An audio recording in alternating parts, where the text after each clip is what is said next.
And here we go. Welcome in to another edition of Bucky and BK. Today is Friday, April 10th, 2026. And the Buck and I are with you for the next 2 hours. We've got a lot to get into on today's show. Texas basketball has seen 3 players hit the portal. What does it mean for the future of Sean Miller? We'll talk about that. Plus, Will Muschamp has spoken for the first time since returning to Austin. We'll let you hear from the Longhorns' new defensive coordinator. We will preview Texas baseball's Lone Star Showdown series against Texas A&M. We've got some NFL draft conversation to dive into, a little Masters talk to discuss. Evan Veith from Inside Texas will join the show. And, of course, the BBK news and why today's not so bad. Hey, it's Friday. It can't be bad. Appreciate y'all spending some of your Friday with us. Happy Friday to you, my man. How are you today? I am doing well. How you feeling today? A little bit better? We're getting there. Getting Good. there. Thank you for asking. How you doing? I'm good, man. I'm ready. I'm ready for a weekend. Come rain or shine. It looks like it's gonna come rain here shortly. We had a little bit of rain yesterday, and not as much as some places, but I had a little bit of drizzle. And there are places in Austin. Even you told me in your area where they had downpours. I never saw a downpour in the Dripping Springs area. It was just kind of drizzly, then stop, drizzly, then stop. I don't get that. You're in the area where it's supposed to be weird like that, where all kinds of weird things happen in that little corridor that you live in. But you said you got some heavy rain. Well, I know you're trying to defend yourself because you told the people it wouldn't rain until the weekend, but it started yesterday. So I know you're trying to make yourself not seem like you missed your forecast. But yes, it did rain pretty hard here in South Austin, my man. Well, it rained hard enough that I didn't have to go to a T-ball game yesterday. There you go. Congrats on that. Yeah, with some thunder and stuff like that. And that's a no. I've got a soccer game tonight at like 6:15.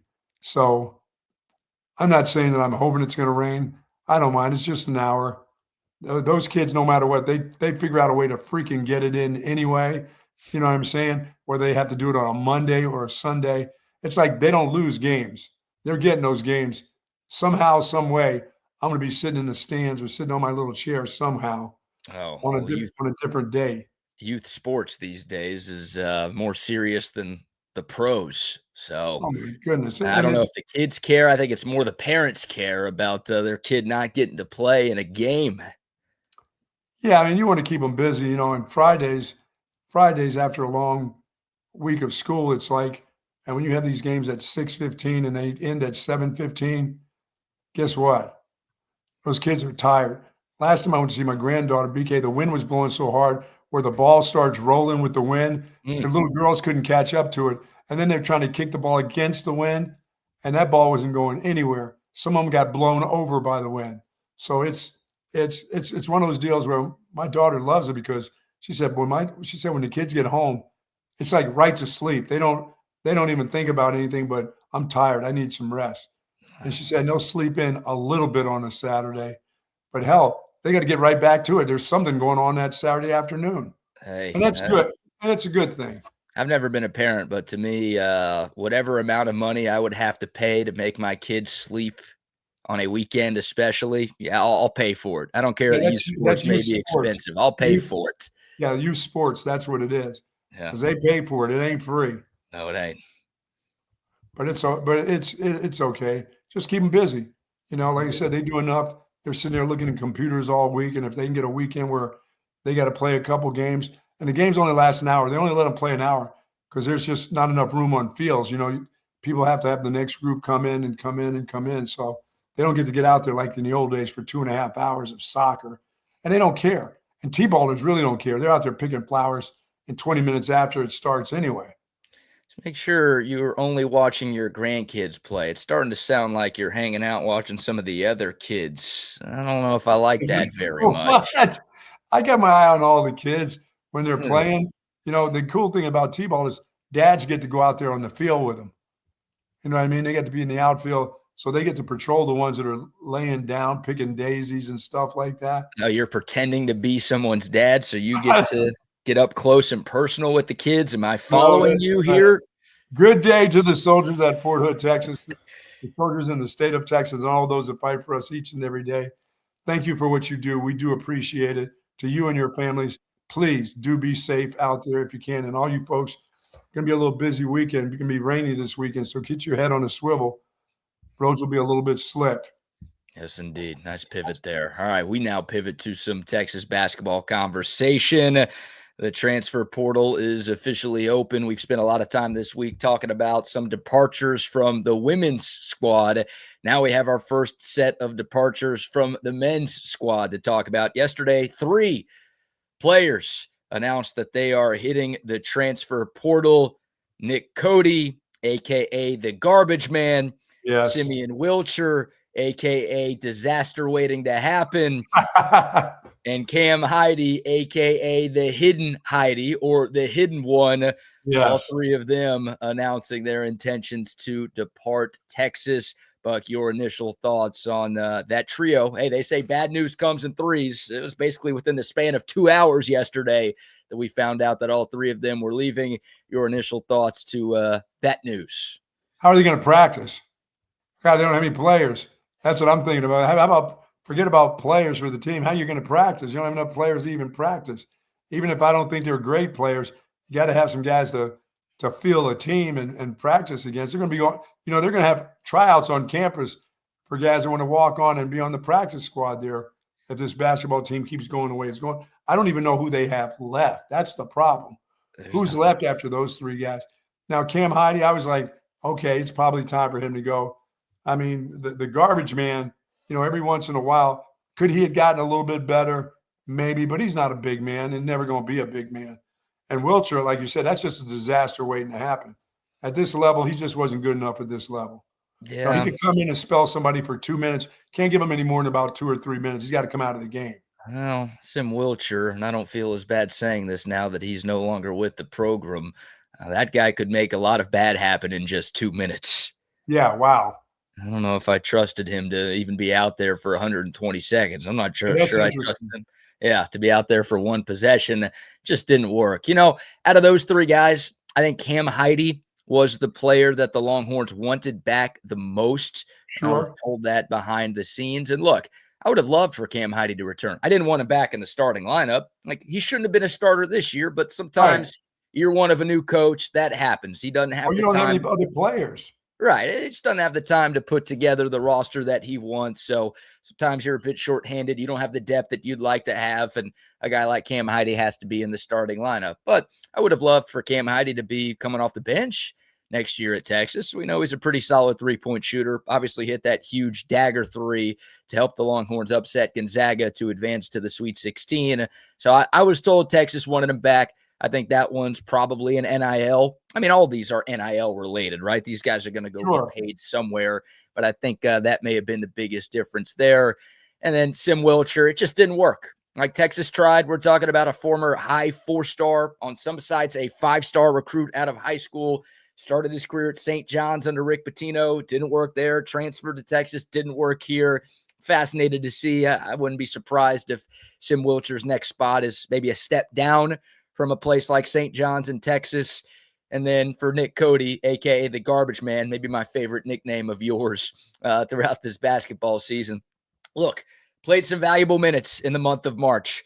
I don't think Texas makes it as far as they do in the tournament without him, but we're talking about a guy who averaged 4 points and 3 rebounds a game, who, again, a guy I would have been okay with coming off the bench next year, but I would have wanted his role to be even more reduced, and I don't think he would have been on board with that. So no, he probably thinks he's a starter somewhere. I mean, he went to St. John's. He'll end up at St. Simon's now. St. Simon was my elementary school in Bethlehem, so he can end up at St. Simon's playing States. He'll start for them. We're resorting Nick Cody to an elementary school? Well, I mean, St. John's to St. Simon's. I mean, that's the full gamut for that dude. Balls hitting him off the neck, going in the hoop. I mean, he would have been a guy that he's not getting. I shouldn't say that. I don't know. Is he getting bigger or stronger? Is he going to grow? Is he going to get any more? Is he going to get taller? Is he going to get more physical? I don't know. Well, he's 6'8". I don't know if he's getting any taller, but he could put on a few lbs. He could get more physical, and I think he will. But yeah, I figured you were going to say like St. Andrews or St. Michael's or St. Stephen's, one of the high No, schools here in town. Instead, you went elementary school back in going back Bethlehem. to Bethlehem with St. Simon and Jude. Yeah, sorry. Oh man. Well, But here's in Cam Heidi, no. as you said, yeah, you probably want him because that guy has the possibility of hitting the threes at some time, at some point when he's not trying to get rid of the ball because he's horrified that he's in the game. But that guy, you don't want that guy. That guy shouldn't be your starter at this level. No, no, and he wasn't gonna be a starter if he did come back, and, maybe that's where the differences in opinions lie between Cam Heidi and the University of Texas. Look, wish him best of luck. Wish all of those guys best of luck. But look, here's what I think is happening, and I've seen some panic. I've seen some freak out from Texas fans asking the same question you just asked me, like, "Well, who's gonna play? Like, what's going on here? Why are we losing all of these guys? We just had a Yeah, good season. What's happening?" And I'm feeling like this basketball offseason is going to follow the football offseason. I mean, remember DeAndre Moore, Leon Galafau, Trey Wisner, Judas Livingston. All of these guys start to hit the portal, leaving Steve Sarkisian, and Texas football fans are like, what the hell's going on here? And a lot right. of folks were pushing the panic button. I don't think anyone's complaining about the Texas roster right now. Because you No, look at what the Longhorns were able to add in the portal, and I get it. It's apples to oranges. It's football versus basketball. I understand the investment level difference and obviously the roster size difference with the two sports. But I'll be honest, Buck, I feel like there's a little maybe trimming of the fat happening here with Sean Miller's team. And the hope is they add some muscle in the portal over these next few weeks to where we're thinking, oh, no, this roster is a lot better. And there was clearly a plan in place for Coach Miller. well, yeah, well, they'll have to be when you lose that. When you lose, 3, 4 guys like that. I believe for the women's team, with some of the players that were actually playing in the games, there's enough for Big Schaefer to say, listen, we're in the Final Four. I mean, this is still we have basketball history, but for the men's, I'm hoping it's financially that people believe in Sean Miller and are going to end up giving him some NIL money so he can go get some of these players. And you don't need 6 of them, but you do need 2 or 3 that are pretty good players right now because I mean, have they lost a lot? They're losing bodies, and I said you got to, they'll be going on campus saying, "Hey, would you like to come and scrimmage? We need a couple scrimmage players for our basketball team. We know you used to play a little hoops there in the park. We can use you."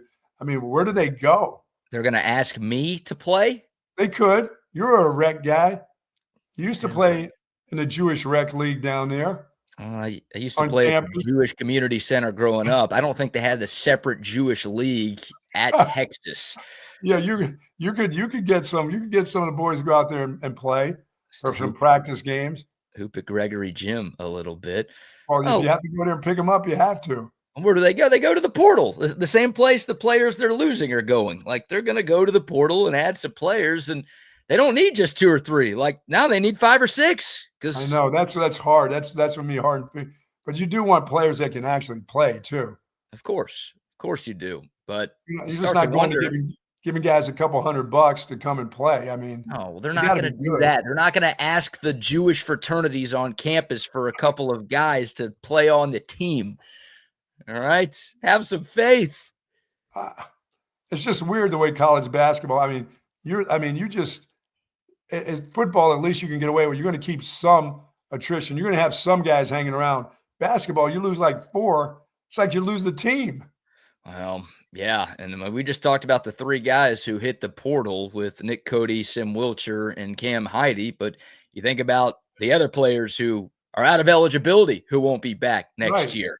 All right, Pope Jordan, Tremont Mark, Kendall Weaver, Lucina Traore. Of course, earlier this week, Dalen Swain declared for the Dude, NBA you're losing like draft. 10 players. So as of now, you got to assume that guy's gone. Now, he has until May 27th to withdraw and return to Texas. And, hey, Dalen, we'd love to have you back. I'll buy you a free Yes. meal at Hat Creek Burger Company if you There you go. return for another year. I don't think I'm alone there. But, yeah, there's – what is that, 8, 9 players It's like leaving? 10 players. It sounds like 10. It sounds like 10 players are gone. That's I mean, how many crazy. did you have on the bench? How many were sitting on the bench? 14 or 12 or 14 players? It's like there's nobody on that bench. You start to think about who's coming back next season. I mean, you assume Modest Vocatitis will return. Nothing official on that front yet, but I feel like Texas wants him, and I would think he wants to stay at Texas. And I mean, he's really your only key contributor Yes. who will be back. You've got John Clark and Luis Obiora, two big men who were freshmen this past year who redshirted. Like, they did not play for Texas, but those guys could return. Declan Duru, who barely played early in the year, he got some minutes off the wing, but he's a guy. I honestly think he's going to end up hitting the portal. He's from Germany. Maybe he decides to go back home. I don't know, but I'd be a little surprised if he is even on this team next year. So that's kind of it. That's 3, maybe 4 non-walk-ons. 2 of them redshirted this past year. One of them Yeah, barely played. your incoming freshmen got to be players. They got to be ready to come on in and play. I mean, Well, that's yeah. college basketball. That's college basketball anyway. Well, look, Texas is not the only team that is dealing with this problem, right? I mean, heck, Texas men's basketball is not the only basketball team at Texas dealing with this problem. No kid. Tennessee, you don't have any women playing. They don't even have a team. No, I was talking about the Texas women, but yeah, Yeah. I guess the Texas women barely have a team. I know. They got Maddie Booker and Brea Cunningham, and everybody else is gone. Dude, they were in the Final Four. I know. And the men were in the Sweet 16. Like, they made a good run too. That's how college basketball works in 2026. I mean, Michigan, who just won the national championship, had a starting 5 of all transfers. So it's different than what it used to be. Heck, it's different than what it was 3 or 4 years ago. Forget 20, Right. 30, 40 years ago. Different from 3 or 4 years ago. You're right. It's changed. But the hope is that Sean Miller does get that investment that you were talking about. I know he's not going to get as much as Steve Sarkisian gets. I understand the pecking order here at Texas, but the hope is that that Sweet 16 run that the Longhorns went on, the 3 tournament wins in 5 days, inspires Chris Del Conte and some big money donors to throw a little bit more financial support to Sean Miller's back. And again, he was able to do that in year 1 with the not so deep roster and just a bunch of randomness. Now you let him build the team the way he would like to build the team.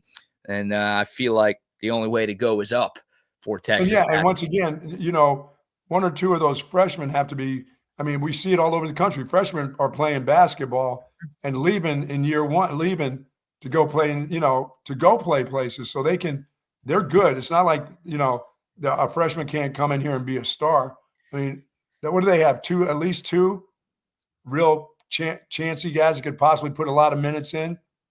They've got 4 players signed to the class of 2026. Yeah, I feel like 2 guys are expected to be major contributors. Maybe a 3rd guy could be as well. Their highest ranked recruit is Austin Gooseby, brother of left tackle Trevor Gooseby.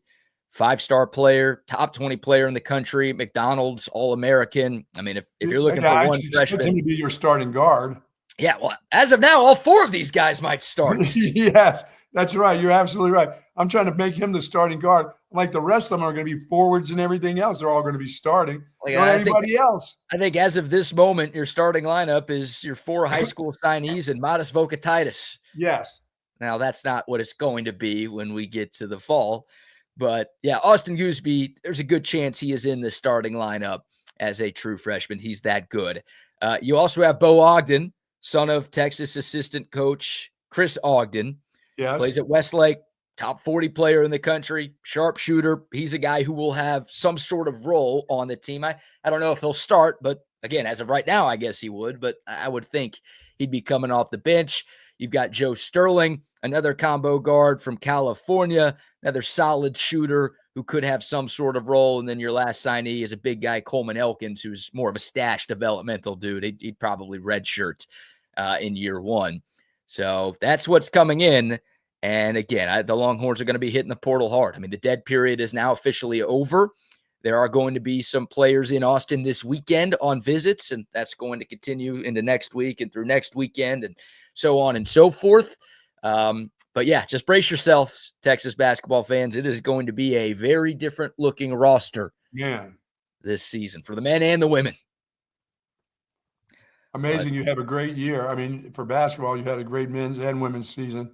and now you're looking for players, and not just play because they graduated. Play this. I'm gone. I'm out of Yeah. here. Oh, the women I think is different. Like for the men, we're talking about depth guys. Like all the best men's players who are leaving because they can't play anymore. They're just out of eligibility. So like if Tremont Mark and Jordan Pope and Kendall Weaver had another year, I think they'd all be coming back to Texas. No doubt. There's no doubt. But, Wilcher, Cody, Heidi, you're talking about depth guys who are looking for more minutes probably somewhere else. But yeah, for the ladies, it's like these are starters from this year and girls who were expected to be starters next year. And that's where it's way more mind-boggling, like, okay, what the heck is going on? And also, like you said, they made it to back-to-back Final Fours. So we all know Vic Schaefer's a great coach who can have Texas consistently winning in the month of March. Sean Miller, excited about the hire, love what he did in this tournament, but like, okay, the jury's still a little bit more out on him than it is on Vic. And yet, doesn't matter. College basketball, 2026. Yeah, because it's going to change again the following year. It's just going to change every year. It's weird, man. It's like, what jersey do you buy when you're a fan of these teams? I know. You're right. That's more of a pro thing, I guess, than a college thing. But, you want to get attached. That's the beauty of sport. You get attached to certain players. And in college, it used to be, well, they're going to be here for 4 or 5 years.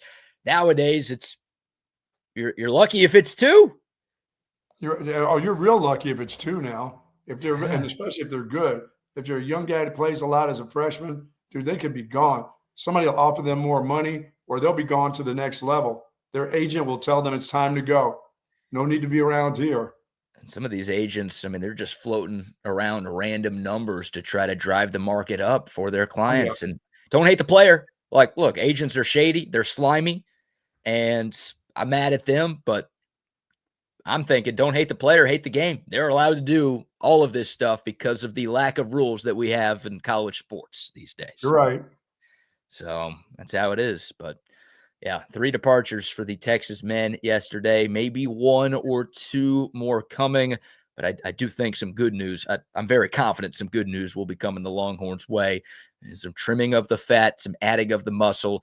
I feel very confident in saying that the Longhorns will have a very competitive roster for both the men's and women's basketball teams in 26-27. Yeah, I think NIL money is going to be good coming. I think there's enough that with Sean Miller and what he showed that somebody's going to pony up some cash to get some players. If they're interested in coming, they're going to be right in the thick of things, battling for some of these players. I do too. All right. We will take your thoughts. The Dakota text line, 512-222-9328. The YouTube, Facebook, Twitter, and Twitch live chats are rocking and rolling as well. Please remember to like, subscribe, share, all of those great things. Really appreciate y'all's support of this show.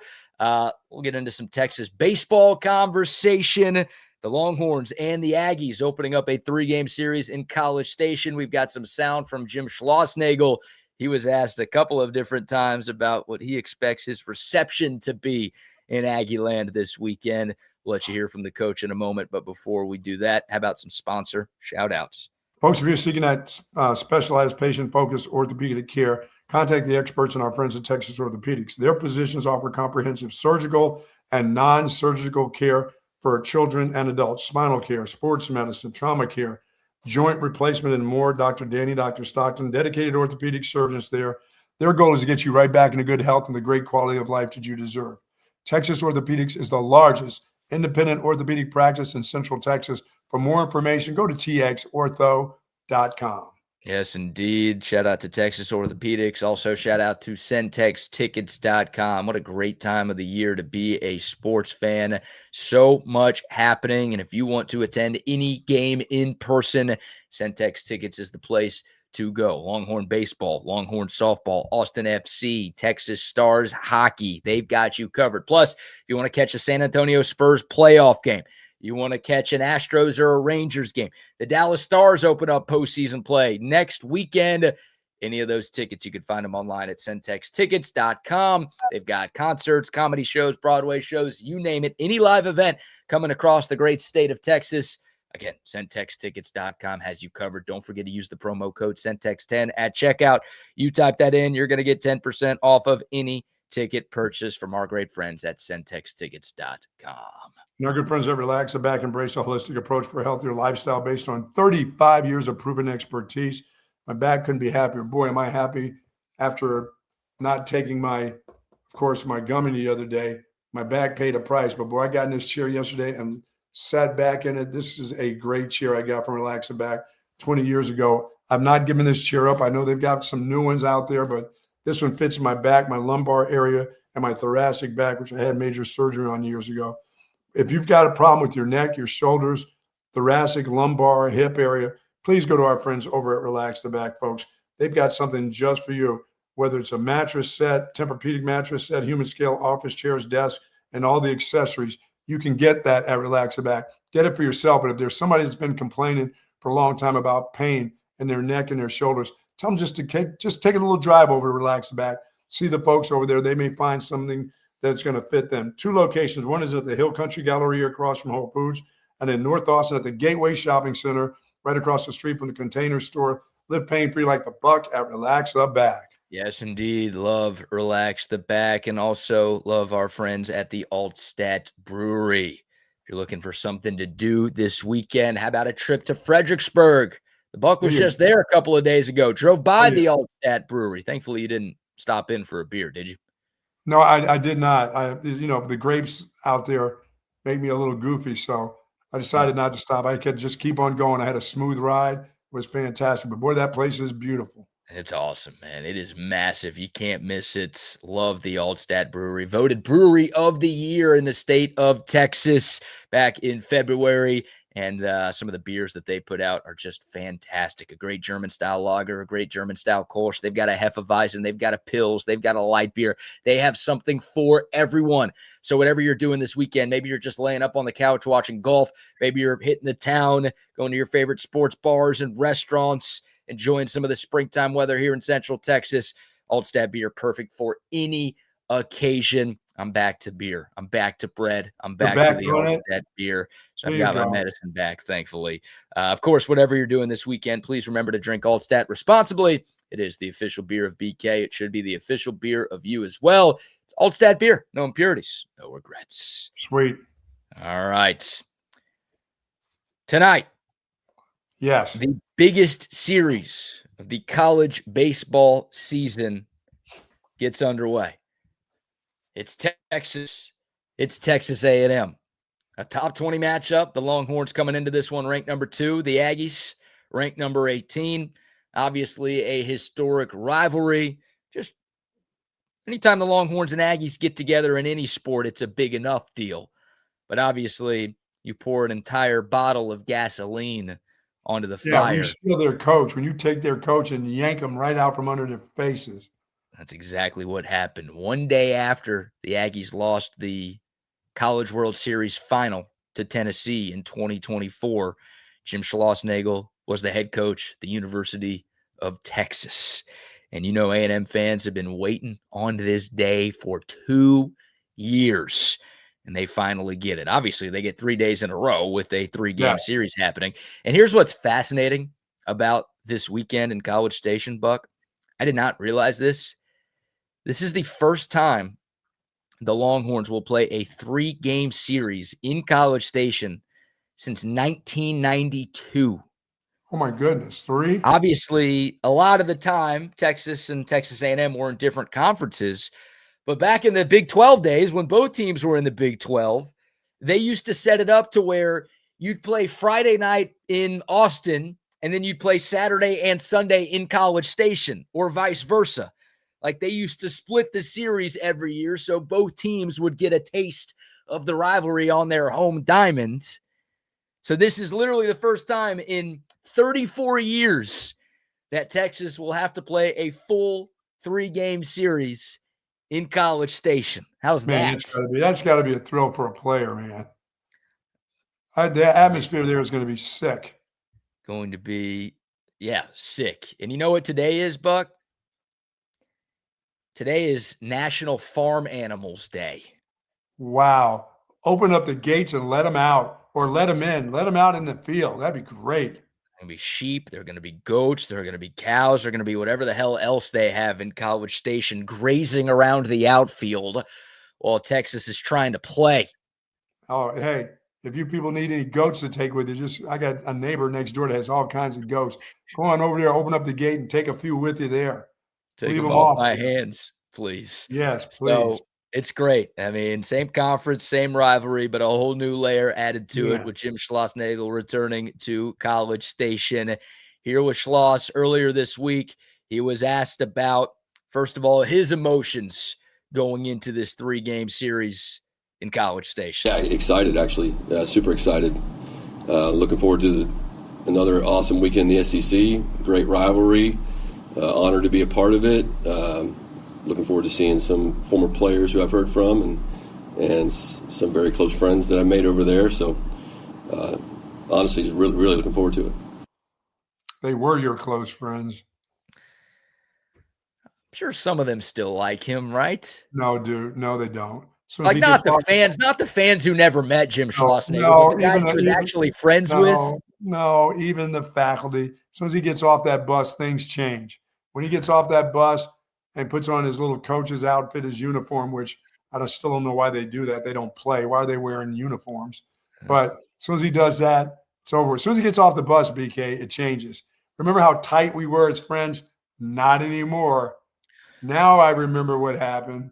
That's how that works. I'm sure, I mean, those friends that Jim Schlossnagle's talking about would like to see the Aggies sweep Texas. But I don't think those will be the ones throwing stuff onto the field, pouring beer on the Texas players, any of that. They just got to – that's the stuff that you can't have. You can say what you want. You know, you can feel the way you want. You can boo and do everything else. But throwing stuff is that's real. That's kind of over the line. You know, getting off the bus, getting egged, your bus getting egged, weird stuff like that. Cut me a break. It'll happen. It won't be everybody, but come on. No, it'll be like there's always a knucklehead in a crowd. You know, there's going to be one or two. Yeah, we're talking about college kids. Yeah, we're talking about hundreds probably. What am I talking about? Yeah, well, here was more from Jim Schlossnagle. He was asked how he expects to be received by the 12th man tonight. I mean, I can't control the fans. I mean, the 12th man's awesome. I mean, I've said that ever since I had a chance to experience it. Actually experience it at TCU. They're awesome. They're passionate for their team, and they're super consistent, very, very loyal. And, I don't expect anything less than that over the course of the weekend. And there's fans over there that are still very, very good friends that I'm looking forward to seeing, and they're going to root for their team too. So I'm not making anything bigger than what it is for us in terms of baseball series. Just say, Coach, they're gonna welcome me with open arms. That's all you have to say. Well, it's pretty funny because he got asked some version of that question like 7 or 8 times, right? All of the Longhorn press was trying to get that money quote where Schloss either just ripped into Texas A&M or said like, oh, their crowd's not that good, or I'm not scared of any of that. And he, to Schloss's credit, I don't know if he actually believes everything that he said, but he put on the coach speak face and just said, nah, man, like that's a great crowd and that's going to be a great series and we're excited about it and we're focused on playing baseball and we just got to go out and win another conference series. Like he is not making this about him. He is not making this about anything else except for, hey, it's a road series. It's a rivalry series. We want to win it. Yeah, as long as his team focuses on the game and not focus on what's happening to their coach, because what's going to happen to their coach is going to happen to them no matter what. So the thing you can do is play as hard as you can for your coach and make it so it's difficult for the team, for their team, not their fans. Their fans, it doesn't matter. They're still going to be dogs and in the 9th inning, the 12th inning, or whatever it takes. But you as a player, you got to play the game itself. You're playing against their team. You're not playing against their fans. Yeah, well, that's a perfect segue to the last bit of sound we've got from Coach Schloss, because he was asked, hey, what do you tell your players about all of the extra stuff that could be happening in these 3 games? Yeah, just talked to him briefly about it yesterday. Number one, it's an honor to be a part of this rivalry, whether you're a coach or a player, and it's something you'll look back on as a player here or a player there over the course of the rest of your life. Playing games like this, series like this, they can be as life memories, more so than maybe being a major league player. When you talk to guys that have had a chance to do that. So that's one thing I said. And then certainly, there's going to be a lot said about all the peripheral stuff, but the game's about the players. It's about the Aggie players and it's about our players. And fans can make it more than that, and that's okay. That's what fans do, and that's fine. There's storylines in every game and in all the games we play. But again, if we win a game, it's one win. If we lose a game, it's one loss, and it's not anything more than that. But it is special. I mean, you can't look away from that to be a part of an awesome rivalry, especially this time of year in college baseball, right smack dab in the middle of the season. Great for our sport. And this particular series is real special because of what's happened with both teams. So but you as a player, you got to, every pitch, every at bat, every time you get a chance to feel the ball, you got to do what you can for your team. You can't be worried about, oh, coach is going to get yelled at. Who's yelling at? Oh, I hear somebody yelling at coach from over there saying stuff about him or his family. You can't worry about that. You got to worry about you and what you got to do in the game. And that's tough to do. It's going to be tough on Texas players to do that, but that's the most important thing for them to do, is to handle the stuff that they can handle. Yeah, it's well said. And it's easier said than done. Yeah. Well, right. I mean, if they got a bullpen full of goats and sheep out there when they open up and there's all kinds of goats, now that would be cool. Please let that happen. That would be great. Oh, that would be great. Normally, I'm pretty anti-Aggie tradition. They're all weird and culty. But if you're telling me they're celebrating National Farm Animals Day by just letting a bunch of animals graze on the field during the game. Oh, please do. Before the game, that'd be great. I want everybody to see how weird they are. I think everybody around the country knows how weird they are. Like we've caught up. Look, Texas fans have known about it forever, but the rest of the nation has learned over time about some of the ridiculous Aggie traditions that exist. But yeah, that'd be pretty epic if everyone saw that happen. I'll let it be seen throughout the SEC on Farm Animal Day that they've got goats out in center field before the game. And then they herd them into the bullpen. That'd be wonderful. Well, it's National Farm Animals Day, but really for A&M fans, it's just Friday, Buck. It's just a Friday at the ballpark. Just a Friday at the ballpark. Oh, let it happen, please. I think, look, this is pretty obvious. Keys for Texas. I think the biggest key is to try to throw the first punches, right? You get the first at-bats, you're the visiting team. If you could set the tone, you'd love to do it in all three games, but especially tonight in the series opener, if you could put up a crooked number in the top of the first inning, the crowd's not going to go away. They're going to be relentless all weekend long. But if you can play with the lead, like, if A&M jumps out to a 4-0, 5-0 lead, that place is going to explode, and it's going to be even more raucous than we expect. So if you're able to land that first punch and, again, just kind of control these games, that obviously goes a long way into making these games feel just like normal games versus what they really are, which is anything but. Yeah, and remember, you got to play 3 games, so you got to be careful of your energy level. You can't blow it all, on a Friday and have nothing left for Saturday and Sunday. You gotta really pace yourself in a game like this, in a series like this. And that's for all the players. That's for the ones that got to come in. That's for the starters that start on the mound. That's for the guys that come in there from the bullpen. You got to really pace yourself. You're going to be asked to do a lot this weekend, so you got to be ready for it. Yeah, it's all about winning a series. The Longhorns have played 4 conference series so far. They've won all 4 of them. You'd love to extend that streak to 5. This is the midway point of conference play. And the Longhorns are sitting at 9-3 in the SEC right now, 1 game out of first place. If they take 2 of 3, they'll be at 11-4, and they'll obviously be at a very good spot in terms of the conference standings at the halfway point, but also in prime position to land one of those top 8 national seeds, which for me is the number 1 goal for Texas baseball here in 2025, and I think, or 2026, and I think that's kind of the number 1 goal every year is to. I guess I mean, in a rivalry game like this, it is for some people it would say, you know what, you play hard, you try to win the series, but if you get a game, that's fine. Your team is going to be all right. You got good players. I'm like, no, hell no, win them all. I don't think there's any Texas fan saying, oh, if we take 1 game, that's going to be just fine. Win them all. I don't think there's any Longhorn fan who's like, oh, as long as we don't get swept, it's so. No, there's a lot on the line. I mean, anytime the Longhorns and Aggies get together, there's obviously bragging rights at stake. But this year in particular, how great would it be?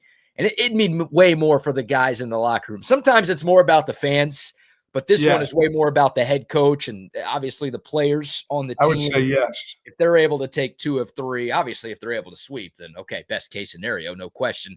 But if they're just able to win a series, that would mean so much to the head coach, whether he says it or not. And he won't say, even if Texas does sweep the series, he's not going to come out, next week in his Oh, presser and no, be like, in a way, it'll be just another series. yeah, that's what he's going to say. Like, Yeah. he'll downplay it. Hey, man, that's a good team. We just won a road series, or we just swept the road series against the top 20 team. We're Right. really happy about that. Now we're in a great spot in the SEC and this, that, and the other.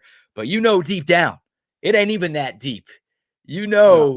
What this one means to him and what he would like to do. So go win it And for that's your. why I say your players have to make sure that they're geared up and ready to go, but play within the framework or what they talk about. Don't get outside the box trying to do stuff you shouldn't be doing. Yeah. All these games will matter. What's the epic quote from back in the day? Win one for the Schlosser. There you go. Absolutely. I think that's what it is. I have that right. Win 2 out of 3 for the Schlosser. Yeah, there you go. Win 2 of 3 from the Schlosser. An old movie quote, I think, from back in Absolutely. the day. Oh, man, it's going to be fun. 3 games. You hope the weather is not a factor. There is some rain forecasted in College Station. Do you have any intel on that? Friday night's game, it'll be a little wet, but it'll be survival. You can survive that game. Saturday, I don't know about Saturday. And Sunday, you just want to get out of that place. Play in the rain. Who cares? Hey, you play Little League game. As long as there's no lightning, let's go. That's not much of a Ball's weather moving. forecast. It's more of a motivational speech you just Yeah, gave. okay. It's going to be okay. You're going to get them all in. How's that? Okay, that's the hope. And the forecast is looking better here on a Friday than it was earlier in the week. So that is For the good sure. news. But there is still a chance of rain tonight, tomorrow afternoon, and Sunday afternoon. So we might have some delays. But yeah, you got to get all 3 in. This cannot be a 7-inning doubleheader situation. This could not be we got to reschedule. No, you got to find a way to get 3 9-inning games in, whether you have a doubleheader on one of these days, whatever. Too much on the line. This is what college baseball is all about. This is the best. This is not like Texas fan bias here. This is the best series in the country all season long in the entire sport. 2 of these games are on national TV. Like Sunday's game, for some reason, is on SEC Network Plus, but I think you get an ESPN2 game and an SEC Network game over these next couple of days. So it ain't just Longhorns and Aggies who will be locked in. There will be people all over the country checking out what is sure to be a setting unlike any other in the sport. What do they say? The Masters is a tradition unlike any other. Oh, yeah, this is unbelievable. Kind of fitting that this series is happening the weekend of the Masters, because this will be unlike any other atmosphere college baseball all year. By the way, Texas softball is playing Oklahoma this weekend. Great. Yeah. Where's here that in at? town. Is that in town? Yep. Wow. You got ESPN2, ESPN for those 3 games. Tonight, tomorrow night, Sunday afternoon. So Well, yeah. I hope the rain doesn't mess with these games. I enjoy. Well, I'll be watching these now. Well, you tell us. You are the. I'm not a Sooner fan, so not at all. I have maybe part Aggie in me. I have no Sooner in me whatsoever. Nothing. Not even a 10 of it. Nothing. So they need to sweep that group. That'd be nice. Yeah, the Longhorns ranked number 4. Remember, Texas coming off its first series loss of the year in Tuscaloosa against an Alabama team that's now ranked number 3. Oklahoma ranked number 2 in the country. So it's a top 5 matchup at Red and Charlene McCombs Field. And the rivalry hatred will be everywhere. Oh, yes. For Longhorn Nation. Both diamond teams going against their biggest rivals. And should make for some spectacular theater over these next few days. This should be fun. This should be a fun weekend.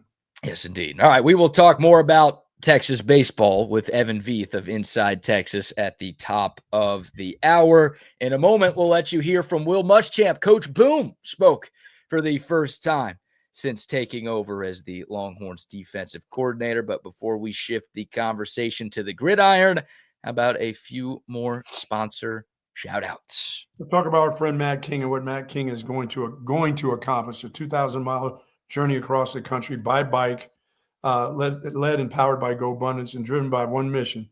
That's to raise $1 million and create direct impact in communities along the route. It's not about comfort. It's about commitment. And Matt King is committed to helping folks all over this country and every state. And he's going to have the cash to do it. He's going to find a community, a program, individuals, whatever it takes. He's going to give away $1 million. That ride is coming up very soon, and he needs your help. TheRideProject.com. Just go to TheRideProject.com and give what you can give, because he's going to give. He's going to give it in the state of Texas, but he's going to go from Mexico all the way to even going to give the Canadians some money. How about that? No, they're not getting any. He's stopping as soon as he gets to the border and then turning back around. Oh, no shekels for the Canadians? No. Oh, he's going to drop the puck at a game or something. Who knows? He deserves to. He should, with all the work he's doing. Absolutely. But, folks, give to this. This is an adventure. 2,000 miles on a bike for sure. TheRideProject.com. We love Matt. He's doing this. He's not doing this just for the state of Texas. He's doing this for America. This is quite a journey, man. This is really for him to take this on is incredible. Yeah. You know, we people in Central Texas are always willing to give. This guy's given on more than one occasion, and he's still doing it. Now he's totally given up himself, given up his mind and his body, because this is not only physical, but this is going to be mental, this kind of ride. And we want to be a part of it, and we'd love for you to be a part of it also. Yeah, TheRideProject.com. Do they use shekels in Canada now? They may. Okay. Do they have Canadian? But they use U.S. Do they use? I mean, everybody uses U.S. dollars, but what is their primary monetary deal? Is it cash? Is it American cash? What do they have? Canadian dollars. They have Canadian dollars? Canadian dollars, eh? What does that look like? They're all about silver because they can't win gold. Oh, see? That wasn't necessary, but that's good right there. It was absolutely necessary. Don't let them forget that they're second place in both the men and the women hockey Olympics this year. My goodness, that's great. TheRideProject.com. Also, a shout out to our guy, Mike McCall Custom Homes. Here's what we love, by the way. We love it when our people support our people. So Mike McCall Custom Homes, he texted me yesterday. He's like, hey, can you give me Tom McKay's number? I need some TVs. Boom. Made it happen. So it's just like that. Our people trust our sponsors. We trust our sponsors. You should trust our sponsors. And if you want to add on to your home or renovate your home or build a new home from scratch, you should trust our guy, Mike McCall and McCall Custom Homes, because a lot of people do. They're A+ rated by the BBB. Tons of 5-star reviews online. Bucky's had work done at his place by McCall Custom Homes. Our guy Double R has had work done at his place by McCall Custom Homes. Happy belated birthday, by the way, Rodney. Celebrated one yesterday. They're the best in the business. McCall Custom Homes, ATX.com. Right now, they are offering free estimates to Bucky and BK listeners. Have them out risk-free. Mike's a great dude. I want to hang out with him anyways, talk some Longhorn sports and just chop it up. But more importantly, when you're ready to upgrade your space, McCall Custom Homes, ATX.com, or you can call or text Mike on his direct line, 512-633-9580. It's McCall Custom Homes. We build value into your home. And our good friends over at Sue Patrick with the incredible selection of Longhorn apparel, collectibles, accessories, and they've got tons of Texas-themed items, books, gifts, cards, you name it, a wide variety of men's and women's clothing. Sue Patrick offers free shipping on online orders of $59 or more, free curbside pickup, of course, and plenty of parking area at 5222 Burnett Road. Ladies, all your spring gear is there for you. We got the hats on. Look at I went with this one, BK. I've gone with this one for the series. Should have gone with the big Longhorn. Yeah, that thing right there. They have that at Sue Patrick. That is you want to get into a brawl, wear that to College Station. Get yourself one of those today. Well, if you're going today, go by Sue Patrick and grab 6 of those and give them to your buddies and walk around College Station with that gear on. That is going to get more than eyeballs looking at you right there for sure. Folks, for more information, go to SuePatrick.com. Of course, 50 years of serving Central Texas. Love Sue Patrick. Yes, indeed. We'll be out there next week. Hey, Fan Day coming up 1 week from tomorrow. Fan Day. be sure you've got some fresh gear when you take your talents to DKR Texas Memorial Stadium Absolutely. for the first time since, I guess, Black Friday when Texas took down Oh, yeah. Texas A&M in the regular season finale last year. So get your new gear, SuePatrick.com. Sweet. All right. Also, quick shout out to Waterloo Printing and Graphics. Our guy Adam, we've got to get those buck off hats. They're coming soon. If you have a business that needs merchandise, if you've got a big event coming up, maybe graduation parties, birthday parties, whatever, you want some cool hats, cups, koozies, stickers, Adam Garcia at Waterloo Printing and Graphics has you covered. 512-300-9641. You can shoot him a DM at Waterloo Printing. Yeah, I'm really sorry about your live golfers. They certainly had a rough day yesterday. What's the deal with those guys? Yeah, not a great start for Bryson DeChambeau and John Rahm in particular. Why is Bryson DeChambeau playing in the sand? That's not the beach. That's not like the real beach. You need to go to like Cape Hatteras or something. Why are you playing in the Georgia beaches? I mean, come on, dude. Get out of there. Get out of the sand. What hole was that? Do you remember what hole was that? Number 11. Yeah, I often like watching the professional golfers look like us out there on the course. Well, it looks like me lately. I haven't been able to get out of the sand. I used to be a wonderful bunker player, and now he looks so horrible. And, you know, the second one got close to the edge, and then his second shot, it didn't even move almost. It's almost like he missed the ball. Yeah, I think it took him 3 hacks to get out of the trap at 11, and it was a pretty rough opening round for Bryson DeChambeau, rocking all of his live gear yesterday. And also a tough round for John Rahm. Those guys were 2 of the favorites. I think they were right behind Scotty Scheffler as the second and third favorites to win the green jacket this year. And, well, not a great start for them. Great opening round for Scotty Scheffler, 2 under yesterday. He's on the course right now, even par through 1 hole. So just started his second round. And how about Jordan Spieth? Yes, man. I'm starting to really root hard for him now. I think he was even par yesterday. He was under for a lot of the round, end of the day even, but he's 1 under through 3 holes today, early on a Friday. So, yeah, I mean, and Scheffler came out pretty hot yesterday, and I thought the bag 9 BK, he was going to eat that up, and he just kind of lots of pars. Yeah, well, he was 3 under through his first 3 holes in his opening round, and you're thinking, oh, man, he's going to post some ridiculous number. Yeah. But was just 1 over. A bunch of pars and a bogey. That was the rest of his round. So not bad. No, still very much in the mix. But, yeah, when he got off to that start, you're thinking, oh, yeah, this is about to be a great. Yeah, and how about Freddie starting out hot as he always does in round 1 and then getting a 9? A 9. The fact that Freddie Couples is still playing in this tournament is I know.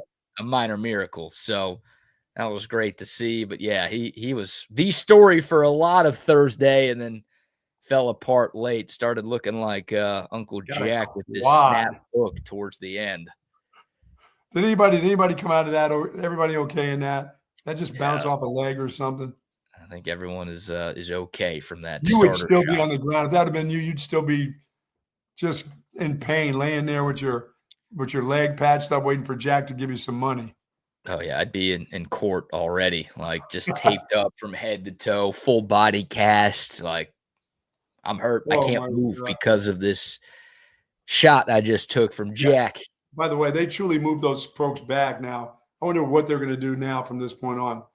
Maybe nobody on – well, they can do a shank too. They don't just have to snap hook one. Everybody needs to be behind those dudes. In the stand somewhere. Well, 90-year-old Gary Player hit a great shot. 76-year-old Tom Watson hit a great shot, but Jack Nicklaus maybe he was mad at somebody. Maybe it was intentional. Man, that thing snapped around the corner. Wow. Yeah, that could have been bad, but it sounds like it was okay. All right, we'll get back into the golf conversation a little more in hour 2. Some sound from Will Muschamp here. We'll have plenty more from Coach Boom in the second hour of the show. Man, we'll play this right off the bat. I mean, Will Muschamp's opening comments were like 2 minutes and 40 seconds long. He just started rambling. I cut some of it out, but left a lot of it in because I figured our audience might want to hear from Coach Boom. Here is Coach Boom talking about everything from his excitement level being back in Austin to the first few weeks of spring practice to pretty much everything in between. Appreciate Coach Sarkisian giving me this opportunity. It's been awesome. He does a phenomenal job with our staff, with our players. Very like-minded in how you run a program, and it's been a lot of fun. Our players have been outstanding. I told them day one, I said, change is inevitable in life, and sometimes you're not in charge of that change. Sometimes change happens very much out of your control, but growth is optional. You grow with us or you don't, and they've decided to grow with us, and I've been so impressed with their work ethic and their buy-in to football. When Coach Sarkisian invited me to come to practice in December after he hired me, just to observe practice, I was kind of prepared myself 30 years of this. Okay, this is a team that probably should have been in the playoff. They've had some coaching changes. We had the portal window coming up. We had some guys opt out of the game. So I really, in my mind, had mentally prepared myself for a bad practice. And it was awesome. It was a great practice. It was competitive. I called my wife, Carol, after it, and I was like, wow. I think we made a really good decision. How things were administered and done, and especially by our players. But that speaks a lot to Coach Sark and the staff and the guys they've recruited, and the development and the culture that they have here. When he called, I asked my wife, Carol, I said, Coach Sarkisian just called, thought about going back to Texas. She said, I'll go tomorrow. And my oldest son, Jackson, said, Dad, there's only one Texas. You got to do this. So, again, really excited to be here. I see that I've aged much better than some of you. It's great to be back. Been seeing a lot of former players. Sam and Emmanuel Acho have been around. Jackson Jeffcoat was at practice yesterday. Couldn't be remiss. Coach Brown was at practice today. That was awesome to see him. We had such a great run, and it was just great time of our life being here in Austin at Texas. Quandre Diggs, I didn't get to coach him, but recruited him. Adrian Phillips was working out yesterday. He was a 2-star out of Galena Park. And he played 10 years in the National Football League. I never forget going up and evaluating him and thinking, man, we got to get this guy. Being smart and having FBI football intelligence will get you a long way in life. But Ben Wells is on our staff, and of course, Coach Gideon. Great to be back with him. But it's been a wonderful experience. Every day's been great, and look forward to any of y'all's wonderful questions. Yeah, that's a guy who's excited about where he is. Yeah. He's excited. He's going to ramble right there, wasn't it? Oh no, he went on and on, but that's all right. He's still he didn't mince words about his excitement of he and his wife being back in Austin, Texas. Yeah, I like the FBI acronym, football intelligence. Yeah, that's gonna bode well for what they're trying to do on this defensive part of this football team, and what it's going to do to help this offensive team too. Yeah, and he talked about how impressed he was by this team's work ethic right out of the gate, right? Wasn't quite sure what to expect. Team missed the playoffs, a lot of roster turnover, obviously changes made on the coaching staff. You're never quite sure what you're going to walk into. Probably you dealt with this a couple of times when you took different coaching jobs. You never really know exactly what you're going to get until you get on the field for the first time. And it sounds like Coach Boom was like, all right, we got some pieces here. There's a pretty good culture here. Things are going to be all right in Austin, Texas. Yeah, I mean, the guy who's a head coach has set the standard of what he's looking for, and so now a guy who's been here before understands what it's like to win, and now he's back. Culture may be different, but it's all about winning. So he's excited. I got to believe that defense is going to be excited, but he's comfortable here. That's really important. It's not going to take him long to fit in. And, he's still got some friends, although, as he said, they look a little bit older than it was the last time he was here. Some of you, he said, look a little older. Well, they are, Coach. He took a shot at Kirk Bowles, too. I cut that out because you had a lot of loud, annoying media laughs for like 30 seconds there. But, he called out Kirk, which I'm sure most Longhorn fans appreciated. Yes, of course. But, yeah, he's been here. Obviously, he knows the lay of the land here, and great defensive mind in college football for a long, long time. And I was excited about Coach Boom even before yesterday, but hearing everything that guy had to say has me ready to run through a brick wall. And we'll play more sound from Will Muschamp as we progress throughout this Friday show, but see him in the waiting room. Joining us now, one of our favorites, a guy who covers everything there is to cover on the 40 acres, from football to basketball to baseball and everything else. Evan Veith of Inside Texas and InsideTexas.com joins us here on a Friday. Evan, thanks so much for the time, man. How are you today? I'm good. They don't put me on the golf just yet, but maybe that'll be added on to it. I'm not a big Masters guy, but we'll see if that's new to the repertoire soon. Now are you feeling it a little bit though? I don't know. I mean, with the Masters or just in general? In general, are you a golf fan? I'll play it. This will dox myself a little bit. I'm a neighbor to a Top Golf, so that is something that we took advantage of in this new place that I moved to, and my swing's getting a little bit better. But lessons these days, they're hundreds of dollars. I can't afford that. Well, you got BK. Believe me, he's got you all hooked up, Evan. Yeah. You don't have to worry about that. I got to tap into that. He knows some people.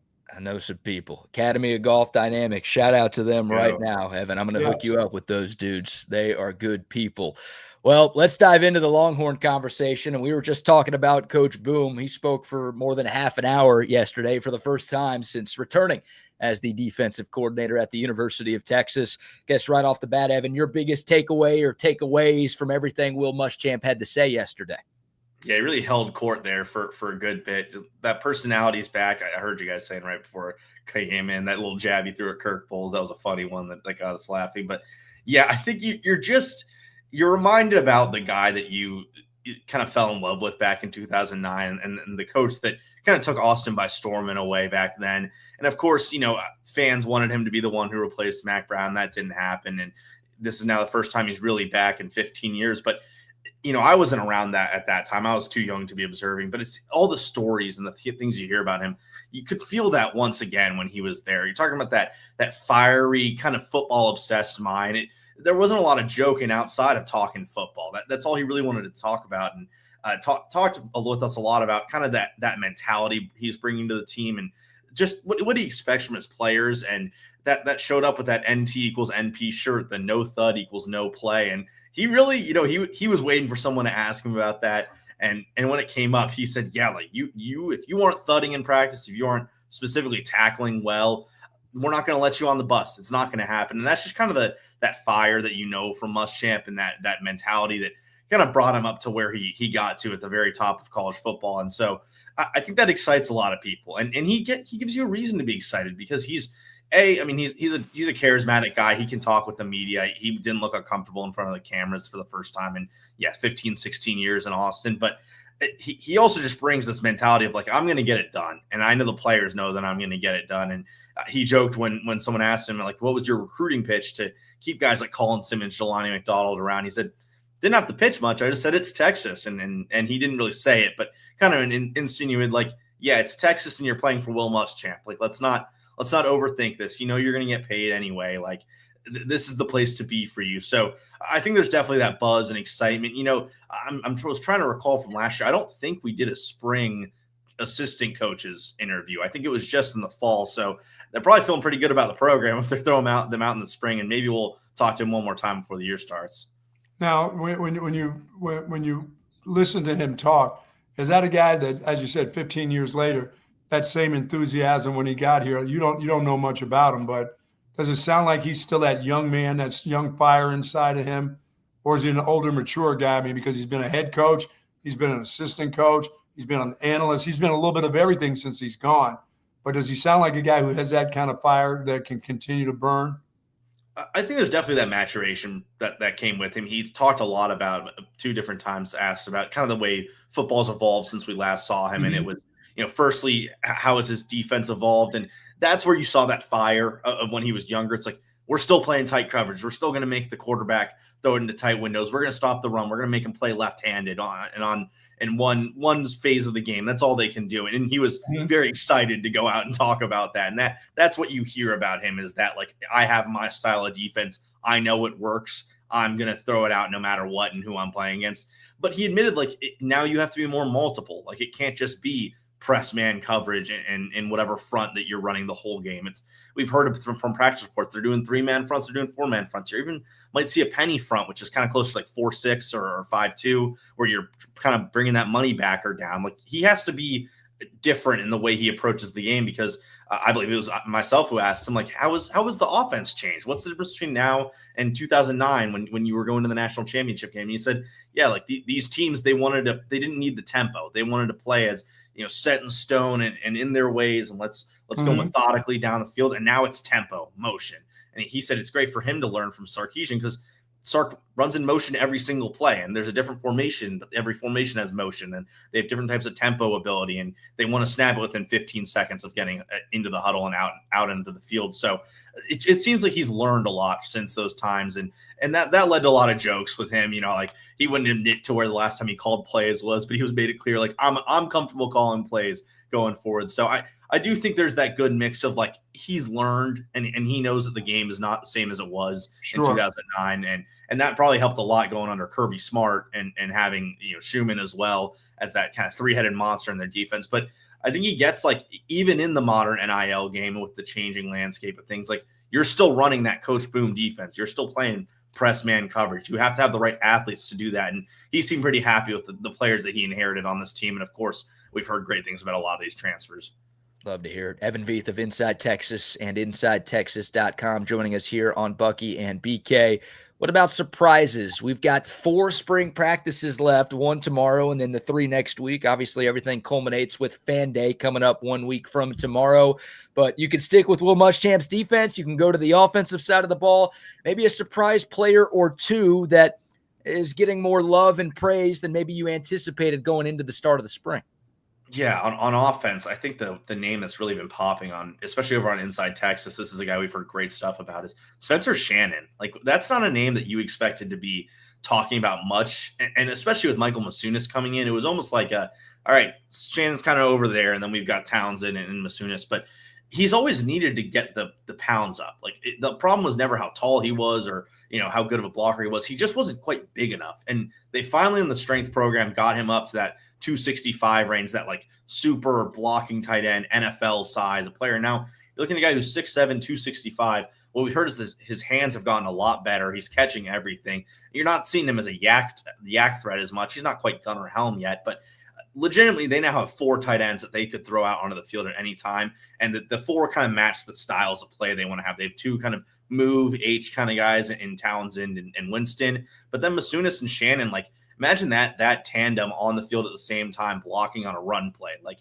you run into that side of the field with a tackle, either it be Gooseby or Siani. Like, that is so well set up for success in Sark's offense. And I think that's the kind of player that you did not expect to hear much about. And you're getting great returns. I think on defense, it's 2 guys in the same position group.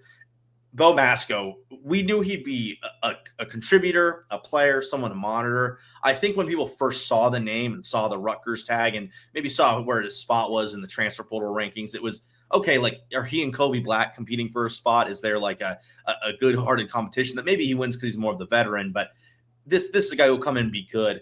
He might be great for this team. And you playing at Rutgers doesn't kind of fully understand what you were doing because you're playing against the Big Ten receivers more than anything. That's what was important.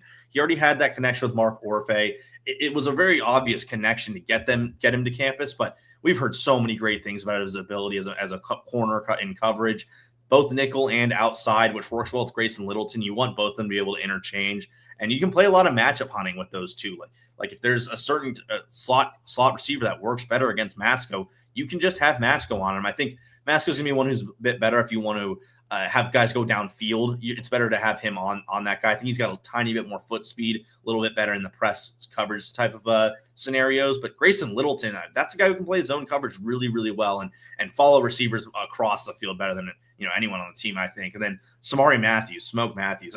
It was unfortunate for him because, of course, with the Cam Coleman hype, when they post that video of him getting mossed, quote unquote, it's like, oh man, like poor kid, he's getting mossed by Coleman. And then people kind of noted like, hey, this is really good coverage by a true freshman against a guy who a lot of people think is going to be a top 20, top 15 pick in the NFL draft this next year. And we've heard so much. Sark said that 3 to 4 straight practices, Matthews had forced a turnover, either it be an interception or I think like a breakup turned interception. So you're talking about them recruiting really well and bringing in guys on the defensive side of the ball, which I think defensive recruiting under Kwiatkowski, now under Muschamp, has just been so good. And they just keep bringing in guys who force turnovers. And that's a big kind of culture shift they want to go towards. They want to force more turnovers and hit more explosive plays. And I think Matthews is someone that this year could play a decent bit, but especially next season, that like second year breakout, similar to how Cade Phillips, we're expecting that on that side of the ball. So yeah, I think the cornerback room has really evolved better than many people could have even hoped for. Now, offensively, Evan, have you seen has the running back as Cooper, has he leveled out? Has he continued to compete big time as practice starts to wane? You get those last 4 or 5 practices, and sometimes a freshman can flash early and then just become what he is, a freshman. Or is this kid still in the competitive spirit with the rest of these guys?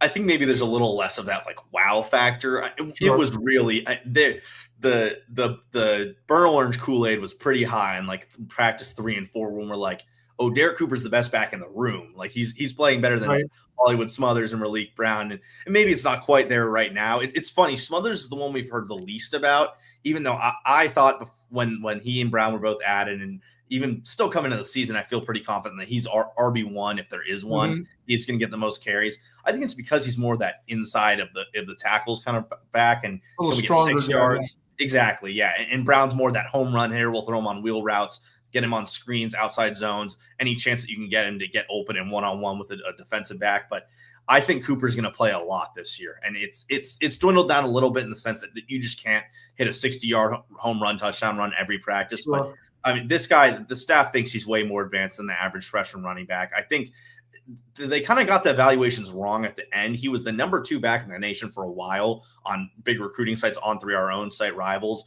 And then it kind of something happened that brought him down to that 12-15 range. And suddenly we're like, wow, they really underrated him in some way. He's going to play year 1. I don't think he's going to be the starter, but I think the running back room is 4 people. It's Smothers and Brown as your main backs. Ryan Niblett's going to play a lot if they run 21 personnel, which they will, and they'll find ways to get him the ball. He's too good down the field in a straight line, evading defenders to not put the ball in his hands a bit. And Derek Cooper is going to be that change of pace. Like, look out. He's a true freshman, but he's as athletic or more athletic than every single player on your defense.